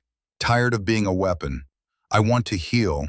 Please, let me heal. He didn't answer, just sat with her as the helicopter flew through the storm, as the mountains passed beneath, as the battle site disappeared into memory and classification. 40 minutes later, they landed at Joint Base Lewis McChord. The wounded were rushed to medical facilities. The able-bodied were directed to debriefing rooms. The process of turning chaos into official narrative beginning immediately. Elena was separated, Two officers in civilian clothes escorted her to an isolated building. No explanation, no discussion. Just the understanding that some conversations happened away from official channels. Inside, a small room, table, two chairs, one-way mirror. She knew this setup. Interrogation, damage control, the machine deciding what to do with the weapon that had fired itself. She sat, still shaking from hypothermia despite thermal blankets in warm fluids, still soaked through, still exhausted beyond measure. Waited. General Carver entered 20 minutes later, alone, closed the door, sat across from her with the weight of command in every movement. 12 confirmed eliminations, he said without preamble. No pleasantries, no small talk, just facts. Range from 610 to 920 meters. Conditions that grounded most aircraft. Visibility near zero. Temperature -24. Wind gusting above 25 knots. She didn't respond. Wasn't sure what response was expected or safe. The enemy radio traffic identified you, called you Angel, said it was impossible, said you were supposed to be dead. He leaned forward. I've read your file, Vance, all of it, the classified parts, the parts that require presidential clearance to access. 189 confirmed eliminations before Syria, 4 deployments, 6 years of service, every decoration we can give. You were the best we ever produced. Was, she said quietly. Past tense. That person died in 2019. Is she dead? Tonight proved otherwise. Those shots, in those conditions, no one else makes those shots. I was in the bunker. I didn't. Don't. His voice cut sharp. Don't insult my intelligence or yours. I know what happened. Harlow knows. Half the Marines on that mountain suspect. The only question now is what we do about it. She met his eyes. What do you want to do about it, sir? Reactivate you. Put you back in service. Angel 6 is too valuable to waste on nursing. We need operators of your caliber, especially now, especially with threats increasing globally. No, that's not a request, Staff Sergeant. Then it's a refusal, General, sir. Carver leaned back, studied her like a problem that wouldn't solve itself. You understand what you're turning down? The honor, the recognition, the chance to serve at the highest level, to be acknowledged as what you are. I understand I killed 189 people as Elena Vance, and I've saved 340 lives in 2 years as Kira Ashford. I know which person I'd rather be, which legacy I'd rather leave. The world needs warriors, Vance. People who can do what you do, who can make the impossible shots when everything depends on it. The world has warriors. It needs healers more. She paused, gathered strength. I gave you everything, General. 6 years, 4 deployments, my legs, my identity, my life. I died so I could have peace. Let me keep it, please. You broke cover tonight, activated the beacon, exposed yourself to every enemy who wants you dead. You think the Chechens won't find out? The Iranians? Every group that has a bounty on Angel 6? Then I'll deal with it, as Kira, living quietly, saving lives, not looking for fights, not being a weapon anymore. Carver stood, paced to the window, looked out at the base, at the life she was choosing over glory and recognition, and the things she'd been trained to be. This is your last amnesty, he said finally. Next time you activate that beacon, next time circumstances force you to break cover, you're reactivated, permanently. No choice, no debate, no retirement. You understand? There won't be a next time, sir. You can't promise that. No one can. She stood despite the exhaustion, despite the hypothermia that still made her shake. Yes, General, I can. Because I'm done being Angel 6. That person is buried. Let her stay buried. Carver turned back, looked at her for a long moment, at the woman who just turned down everything most soldiers dreamed of achieving, then nodded. Once. Sharp. Get her processed. medical clearance, clean clothes, documented story consistent with the official narrative. She was in the bunker, got disoriented, fell in creek, hypothermia. That's the record. Anyone who says different answers to me personally. He left, the weight of command departing, leaving only the human behind. Elena stood alone in the interrogation room, shaking, freezing, soaked through, but free. For now, for however long it lasted, for however long the lie could hold. The door opened. Harlow stepped in carrying dry clothes and medical discharge papers. "You pulled it off," he said quietly. "Carver's signing off on the cover story. As far as official record goes, Angel 6 was never there. Unknown sniper support. Classified. End of story." The Marines? Being debriefed separately, told the same story. Classified asset. Above their clearance. Most will accept it. Some will wonder. None will know for certain. He paused. "You're being transferred to Richmond, Virginia. Civilian hospital, emergency department, effective immediately. Get you away from questions, away from people who might recognize something." She nodded, took the papers, transfer orders, new assignment, the machinery of bureaucracy turning her back into Kira Ashford. "Elena," Harlow said as she started changing into dry clothes, "those shots tonight, the 920-meter counter-sniper elimination, the 12 kills in conditions that shouldn't allow any, that was the best shooting I've ever seen. Better than anything you did before Syria. Desperation makes you precise. No, you're better now than you were. Calmer, more certain. The question is, why?" She thought about it while pulling on the dry shirt. About Jackson, about promises, about the difference between shooting to kill and shooting to protect. "Because I'm not trying to prove anything anymore. I'm not competing. I'm not collecting numbers or building reputation. I'm just trying to save people. No ego, no competition, just mission, just purpose." She looked at him. "Maybe that's what makes the difference. Shooting to protect instead of shooting to impress. Killing because it's necessary instead of because you can." Harlow smiled, sad but genuine, proud.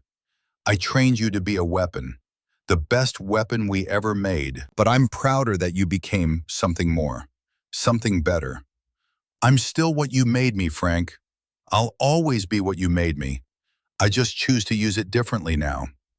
He handed her the final document. Medical evaluation. Severe hypothermia. Multiple mild frostbite injuries. Cleared to return to duty in 72 hours pending full recovery. Cleared to return to being Kira Ashford, to saving lives without ending them. "One more thing," Harlow said. "The rifle. The one you asked me to dispose of. The Macmillan. You got rid of it like I asked?" He hesitated. "No." She stared. "Frank, I couldn't. That rifle is part of your history, part of who you were. Disposing of it felt wrong, like burning service records, like pretending the last decade didn't happen." "Where is it?" He handed her a key. Storage unit number written on the tag. Richmond address. If you ever need it, if circumstances force your hand again despite everything, it's there. Waiting. "I won't need it. I told you, I'm done." "Probably, but insurance doesn't hurt." He stepped back. "Take care of yourself, Kira. And if you ever need anything, anything at all, you call me, day or night. Doesn't matter. I'll answer." She nodded, couldn't speak past the emotion in her throat. The helicopter lifted off 3 hours later, carrying the Marines home, carrying wounded to hospitals, carrying Kira Ashford back to the life she'd fought so hard to build. As the base fell away beneath them, Elena looked out the window, saw the mountains, saw the storm clearing, saw dawn breaking over a world that didn't know what had happened in the dark. Somewhere in those mountains, 12 Russian operators lay dead. Their families would mourn. Their commanders would rage. Their governments would deny everything while knowing the truth. And somewhere in an emergency room in Richmond, Virginia, A limping nurse would report for duty, would save lives, would keep promises. Angel 6 was buried again, deeper this time, with more weight on the grave, more classification, more official denial. But graves were fragile things, and the dead didn't always stay buried when people needed them. The question was, how long? How long until something forced her back? How long until Kira Ashford failed and Elena Vance had to rise? She didn't know, couldn't know, could only live each day choosing healing over killing, choosing life over death, choosing to be better than what she'd been trained to become. And hope it was enough. Hope the world would let her rest. Hope the promises she'd made were stronger than the legends that hunted her. 3 days later, the debriefings completed. 18 Marines in separate rooms, telling the same story in different ways. What they'd seen, what they'd heard, what they couldn't explain. In room 4, Sergeant Cole Brennan faced 2 intelligence officers who looked like they'd never seen combat. Soft hands, clean uniforms. The kind of people who analyzed war from climate-controlled offices and thought PowerPoint presentations were strategy. Walk us through the engagement again, Sergeant. Brennan had told it 4 times already. He told it a 5th. The ambush, the overwhelming force, the impossible shots that came from nowhere and saved them all. You never saw the shooter? No, sir. Storm was too severe. Visibility was maybe 30 feet on a good moment. Never heard muzzle reports? Storm was too loud. Wind and snow. But I heard impacts, heard the enemy dying, heard their commanders falling. The officers exchanged glances, wrote notes in folders Brennan would never see. And the nurse, Ashford, she was in the bunker the entire engagement? Brennan hesitated, just for a second, but they caught it like sharks catching blood. Sergeant? She was supposed to be. Captain's orders were explicit. Stay in the bunker. Hide. Don't become a liability. But he thought about the jacket, the creek water ice, the way she'd been positioned when he found her. Too deliberate, too staged, like someone who'd been somewhere they shouldn't and tried to make it look right. But I found her outside. Severe hypothermia. Said she got disoriented trying to help someone. Fell in the creek. You believe that story? Brennan met their eyes. Made a choice that would define how he answered questions for the rest of his career. I believe she's a nurse who saved Corporal Sheffield's life with surgery I've seen trained doctors fail at. I believe she nearly died from exposure. I believe she's the reason Sheffield is alive to go home to his family. What else matters beyond that? The officers didn't answer immediately, just made more notes, more assessments. You're aware there are rumors circulating about the identity of the shooter. There are always rumors after combat, sir. Marines see what they want to see, believe what helps them sleep. These rumors say it was Angel 6, the legendary sniper who supposedly died in 2019. Brennan laughed, actually laughed with genuine amusement. Angel 6 died 3 years ago, sir. Training accident. I saw the memorial service coverage on base news. Watched the 21-gun salute. She's buried in Arlington. Humor us. If Angel 6 were alive, if she were on that mountain, could Nurse Ashford be her? Ashford can barely walk, sir. I watched Angel 6 run a combat obstacle course in Iraq years ago when we crossed paths. Set the base record. They're not the same person, not even close. More notes, more glances between the officers that meant something Brennan would never understand. Thank you, Sergeant, you're dismissed. This conversation is classified top secret.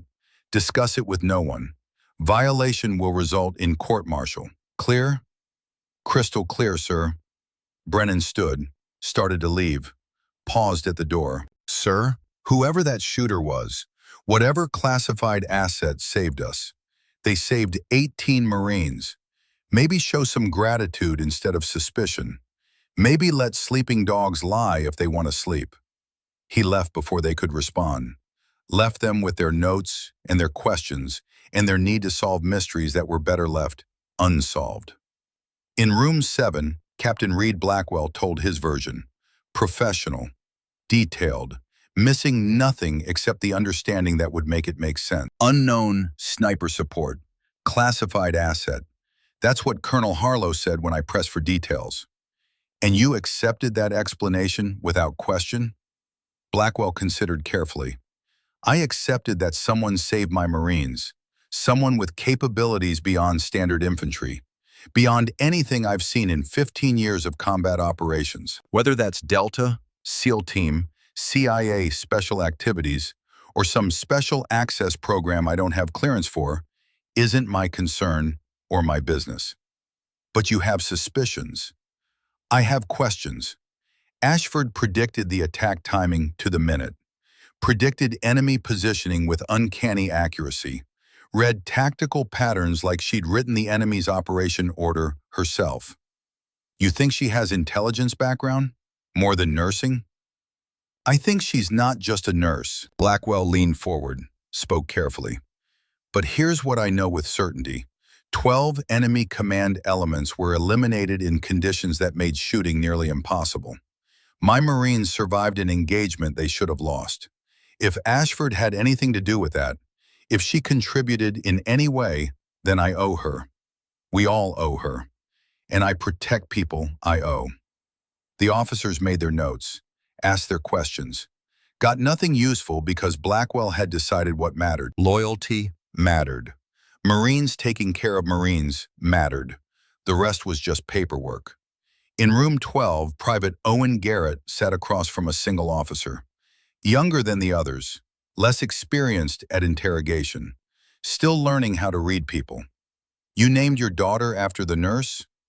Yes, sir. Kira Elizabeth Garrett, born 3 weeks before Montana. Why that name specifically? Garrett thought about the promise she'd made, about the certainty in her voice when everyone else was terrified. Because Nurse Ashford told me I'd go home, told me I'd hold my daughter, and she was right. I'm here. I'm alive. That matters more than anything else. Did you see her during the engagement? No, sir. I was in my fighting position, focused on targets and staying alive. But you have thoughts, theories, about the mystery shooter who saved you. Garrett smiled, genuine warmth. Everyone has thoughts, sir. Doesn't mean they're right. Doesn't mean they matter. Share them anyway. That's an order. I think someone impossible saved us. Someone who shoots better than physics should allow. Someone who kept a promise when it mattered most. He paused, met the officer's eyes directly. And I think whoever they are, they deserve to be left alone. They deserve peace. They've earned it. The officer frowned. That's not how classification works, Private. That's not how we determine what's real and what's... With respect, sir, that's exactly how it should work. Someone risked everything to save us. 18 Marines went home because of them. The least we can do is keep their secrets, protect them the way they protected us. The debriefings continued for 8 hours. 18 Marines, 18 versions of the same impossible story. And slowly, painfully, a consensus formed. Unknown sniper support, classified asset, above our clearance. Don't ask questions. Don't seek answers. Accept the gift and move on. The official record was written that night, typed by officers who'd never been to Montana, signed by commanders who understood that some operations needed fog more than clarity. Engagement summary. U.S. Marine Training Unit engaged by hostile force, estimated 72 plus personnel. Enemy suffered catastrophic leadership casualties from unknown friendly sniper support.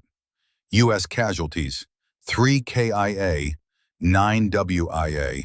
Enemy casualties, 12 KIA confirmed, 47 plus WIA estimated. Enemy force routed. Identity of supporting sniper element classified under Special Access Program protocols. No further investigation warranted or authorized. General Carver signed it, sealed it, filed it in systems that required presidential clearance to access. The truth was buried under classification, under need to know, under the weight of plausible deniability and strategic ambiguity. But the Marines remembered, and Marines talked. And slowly, carefully, a new legend started growing about the night Angel 6 came back from the dead to save 18 men in a Montana blizzard. They'd never prove it, never confirm it, never know for certain, but they believed. And belief was its own kind of truth. 3 days after the debriefings, Kira Ashford was medically cleared to return to duty. Evaluations showed recovery from severe hypothermia, minor frostbite on 3 fingers, mild malnutrition, recommended 72 hours rest, then return to standard duties. She reported to the base hospital for final discharge processing. A nurse handed her paperwork. Transfer orders to Richmond, Virginia, Civilian Hospital Emergency Department, effective immediately. "You're being reassigned," the nurse explained with professional courtesy. "Command thinks you need a break from forward deployment after the trauma you experienced." Kira nodded, didn't argue. Understood, this was part of the arrangement. Get her away from the Marines, who suspected. Away from questions she couldn't answer honestly. Away from people who might recognize what she was beneath the limp and the lies. She signed the papers, took her discharge documents, limped toward the exit with the performance she'd perfected over 3 years. "Ashford," she turned. Captain Blackwell stood in the corridor, out of uniform, civilian clothes, looking older than he had in Montana, tired in ways that suggested he hadn't slept well since that night. "Captain, just read now. I'm off duty." He moved closer, lowered his voice. "I wanted to thank you personally, for Sheffield, for keeping him alive long enough for real medical care to matter. Just doing my job, sir." "No, you did more than that." He paused, chose words carefully. "A lot more than anyone could reasonably expect from a nurse stationed in a bunker." She met his eyes, saw the question he wouldn't ask, the accusation he wouldn't make, the gratitude fighting with confusion and suspicion. "I was in the bunker," she said quietly, firmly, like ordered. "I didn't see what happened outside, just heard the shooting and was terrified." "I know what you said. I read your statement multiple times." He stepped closer. "But I also know impossible when I see it. And those shots were impossible unless someone extraordinary made them. Someone with training and experience beyond anything normal." "Unless what, sir?" "Unless someone extraordinary was there. Someone who cared enough to risk everything." He held her gaze. "If that person exists, if they saved my Marines and nearly died doing it, I want them to know something." "What's that?" "That I misjudged them completely, called them useless, dead weight, liability. And I was wrong, completely, utterly wrong." His voice roughened with emotion he didn't hide. "And if I'm ever in the dark again with bad odds and no hope, that's the person I want watching my back. The person I'd trust with my life and my Marines' lives, without hesitation." Kira felt something crack inside her chest. Recognition. The kind she hadn't felt in 3 years. The kind that made being Kira harder and being Elena tempting. "I'll pass that along," she managed. "If I ever meet someone like that." Blackwell nodded, extended his hand. "Take care of yourself, Ashford. World needs good nurses. We don't have nearly enough of them." She shook his hand, felt the strength and the sincerity. "World needs good officers too, Captain. Leaders who care about their people. We don't have enough of those either." He left. She watched him go. Another piece of the Montana operation walking away into normal life. Into the world that would never know what really happened on that frozen mountain. She turned back toward the exit, found Colonel Harlow waiting by the door like a statue, like he'd been there all along. "Walk with me," he said. They walked the base perimeter. Early spring, the snow melting, the world coming back to life after winter's death. Renewal, rebirth, all the metaphors that felt too obvious. "The debriefings are complete," Harlow said as they walked. "Official story is locked and sealed. Marines bought it. Most of them anyway. The ones who didn't chose to keep quiet out of loyalty or respect or fear of looking insane. And the ones who suspect the truth chose to keep that suspicion to themselves. Loyalty matters in the Corps. Marines protect Marines, even from inconvenient truths. He glanced at her. You made an impression, Elena, a lasting one. Kira. Right, Kira.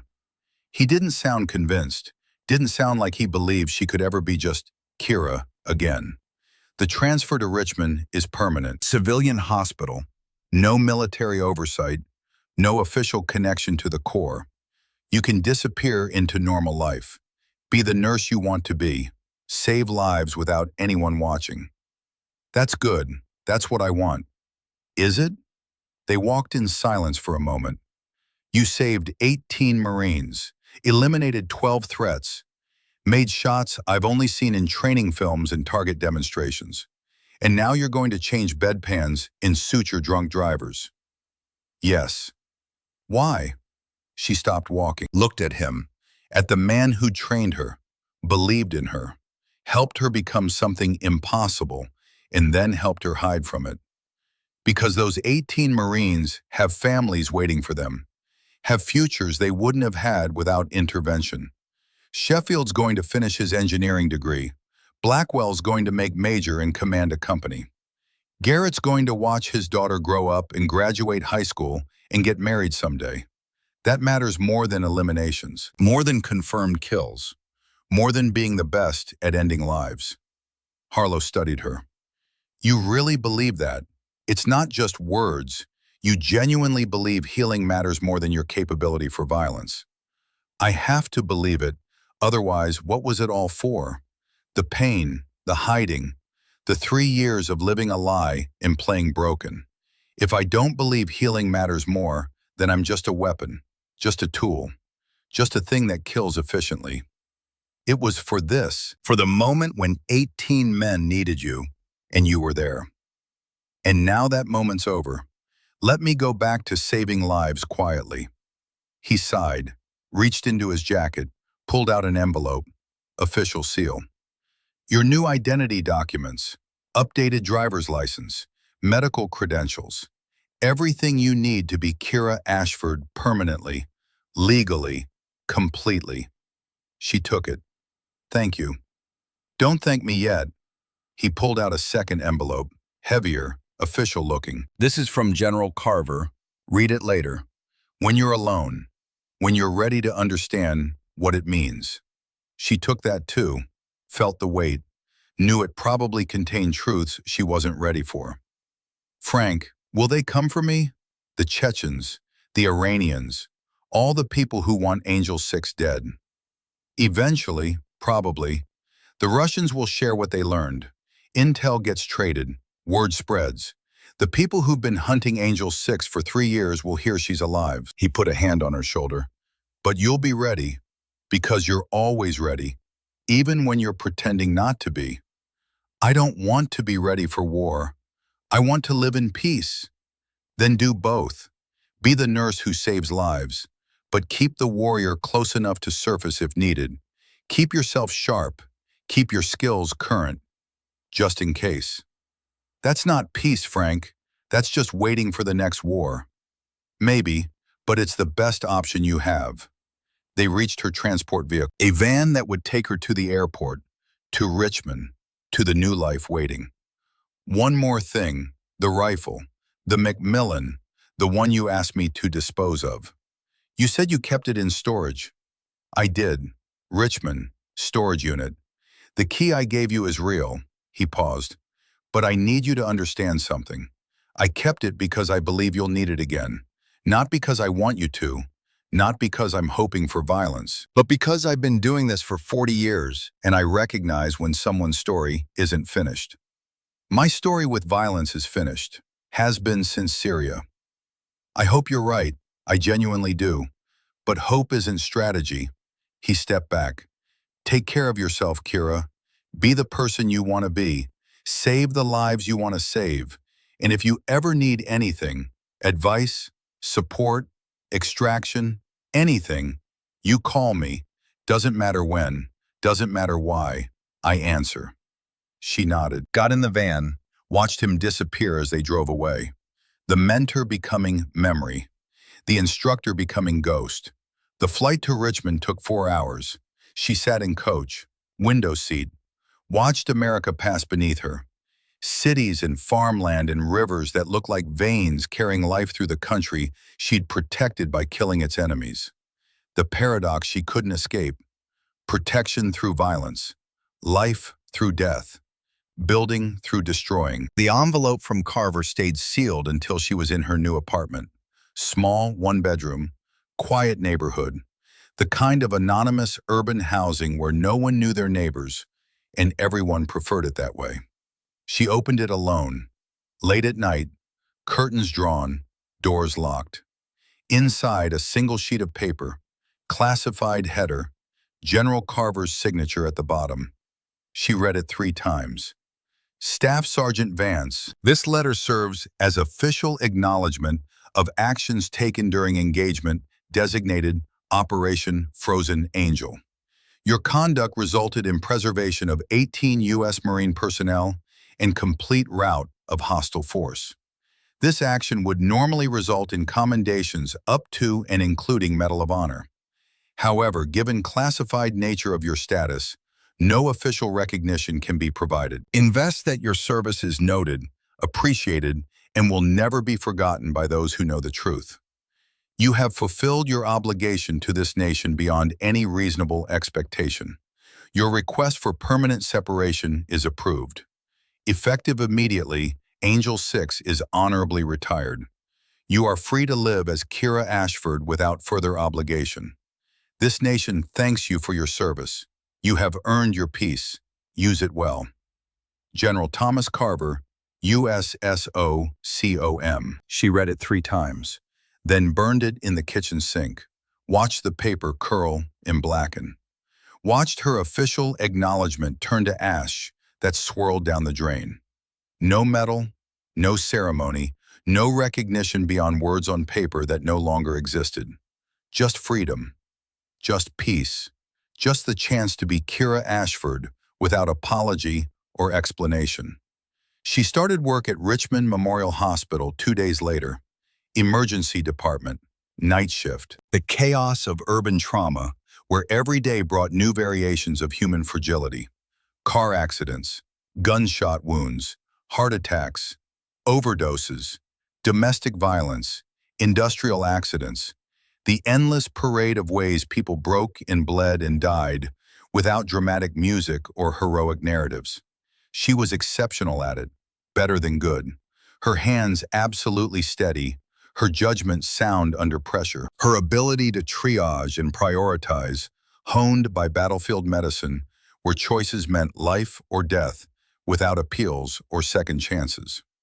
The other nurses noticed, the doctors noticed, the patients noticed without understanding why, but they all attributed it to training, to natural talent, to the kind of competence that some people just possessed.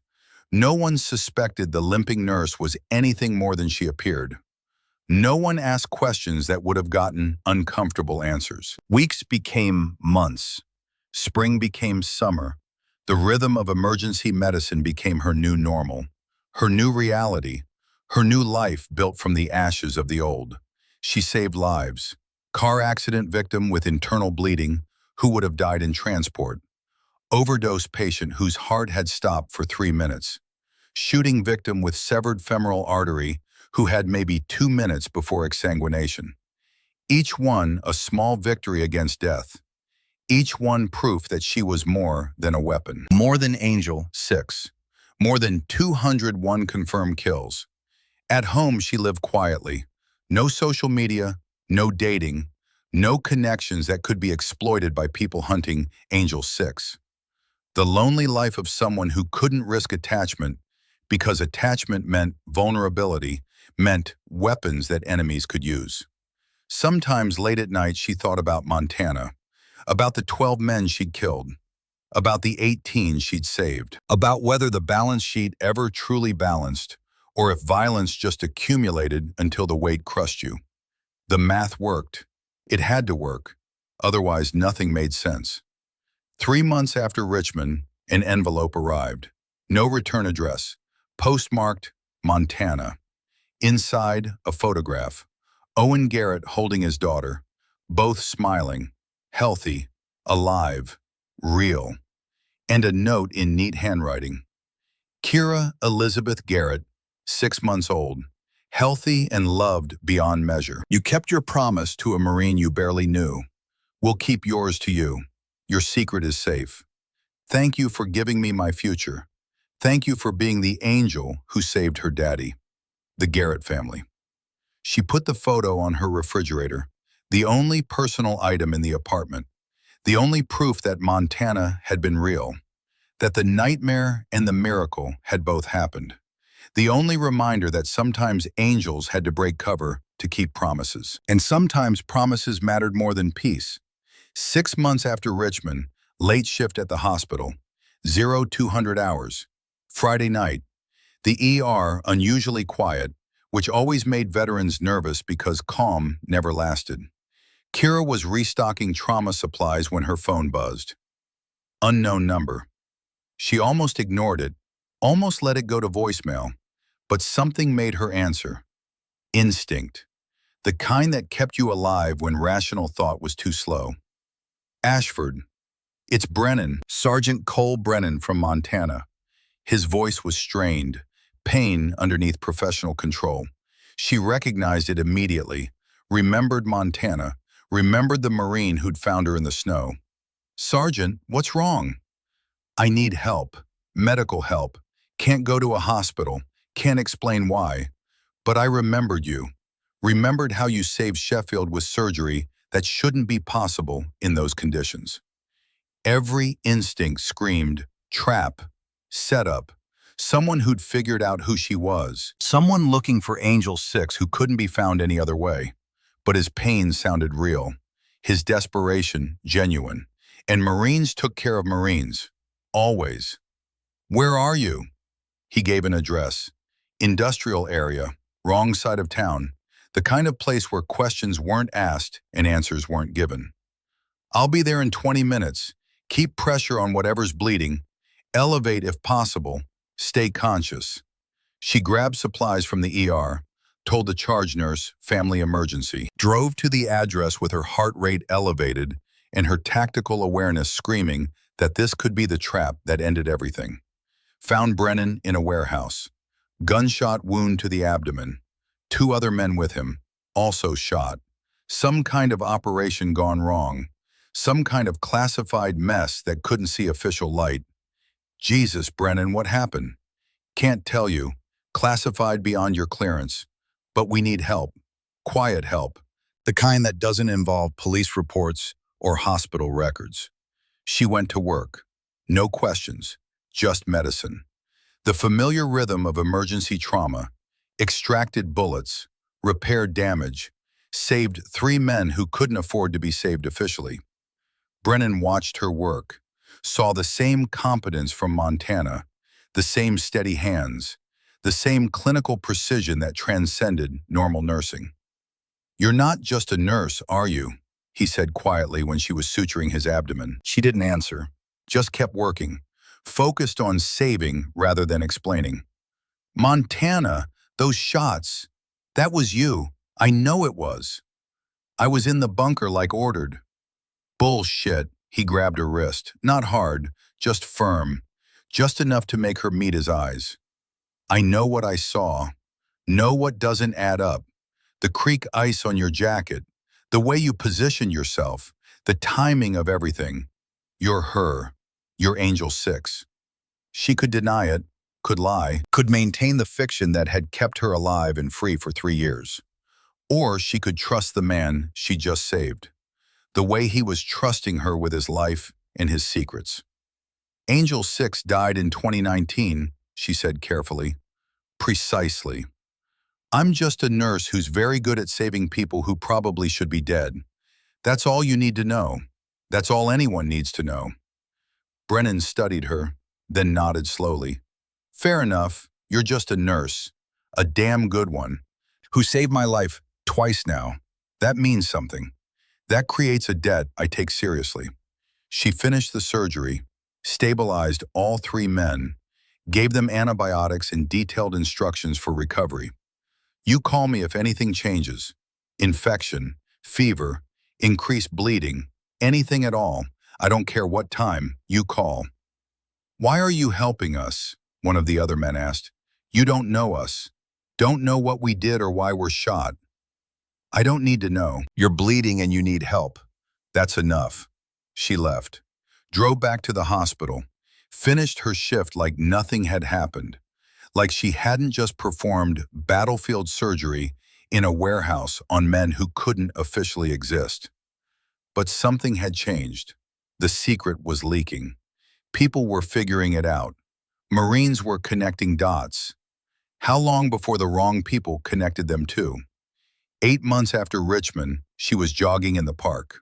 Early morning, alone. No limp, because no one was watching.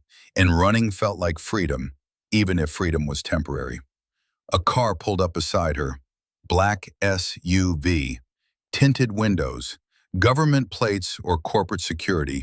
Either way, nothing good. The window rolled down.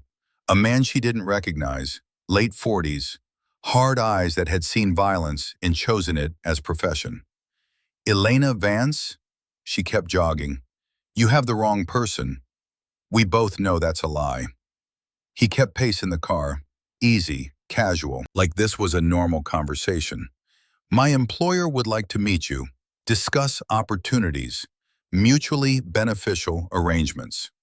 Not interested in any opportunities. $6 million. That's what the combined bounties total now. Chechens raised theirs. Iranians added more. Word spread that you're alive after Montana. Lots of people looking. Lots of money waiting. She stopped running, turned, faced him directly, let him see something in her eyes. Something that remembered 201 eliminations. Something that wasn't afraid of threats. Tell your employer I'm retired. Permanently. Not available for contract work. Not available for any work. Not interested in opportunities regardless of compensation. He smiled. No humor, just professional assessment. Everyone has a price, Ms. Vance. Mine is being left alone. Drive away while you still can. You can't hide forever. Eventually someone will find you. Someone will collect that bounty. Better to work for someone who'll protect you, who use your skills for purposes you can control. She stepped closer to the car, close enough to see his pupils dilate, close enough to make him understand she wasn't afraid. That fear was a tool she'd learned to wield instead of experience. If someone comes for that bounty, they'll die trying to collect it. I'm retired, not dead, not soft, not vulnerable. There's a difference between choosing peace and being incapable of violence. She held his gaze. I choose peace, but I'm very, very good at violence when peace isn't an option. Tell your employer that. Tell everyone who's looking. Angel 6 wants to be left alone. Anyone who won't respect that choice learns why she earned the name. He studied her for a long moment, saw the truth, saw the weapon underneath the nurse's facade, saw that pushing would cost more than any bounty was worth. Message delivered. I'll tell him you declined. The car drove away. She watched it disappear, then resumed jogging as if nothing had happened, as if threats were just weather, just background noise in a life built on careful lies and harder truths. But the message was clear. The world knew. The secret was out. Angel 6 was alive and people were hunting. People would keep hunting until someone succeeded or she stopped them. She had choices to make. Hide deeper, run farther, change identities again, or stand her ground and dare them to try. That night, she went to the storage unit, the one Harlow had given her the key for. Inside, wrapped in treated cloth, the Macmillan TAC-50. Disassembled, waiting, patient as stone. She looked at it for a long time, at the pieces of her past, at the weapon she'd sworn not to need again, at the tool that turned her from Kira into Elena with just 28 seconds of assembly, then closed the unit. locked it, walked away without touching anything. She didn't need the rifle, didn't need to be Elena Vance, didn't need to prove anything to anyone. Let them hunt, let them come.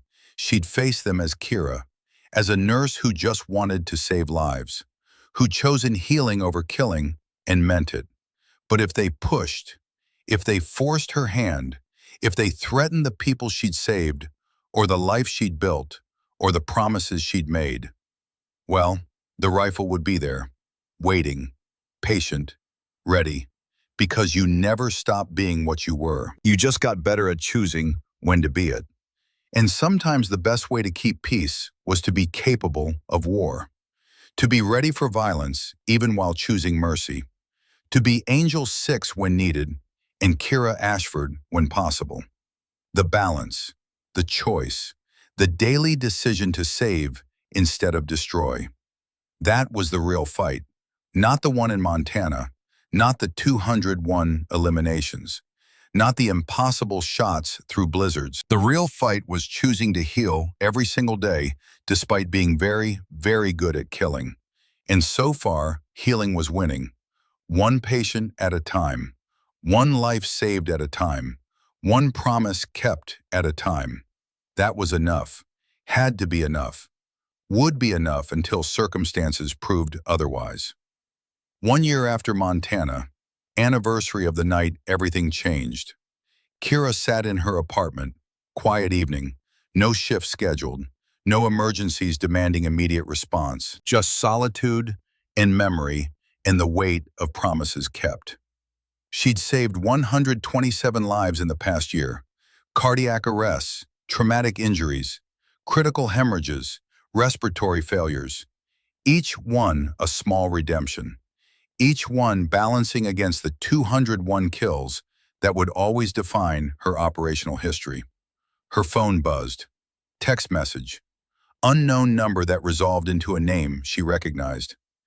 Thank you for my life, for my Marines, for keeping promises when it cost you everything. You'll always be a hero to those who know, even if the world never does.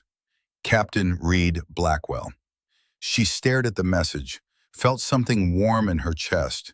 Recognition, gratitude, the acknowledgement she told herself didn't matter, but absolutely did. She typed back carefully, just doing what anyone would do. Take care of your Marines, Captain. They're worth protecting.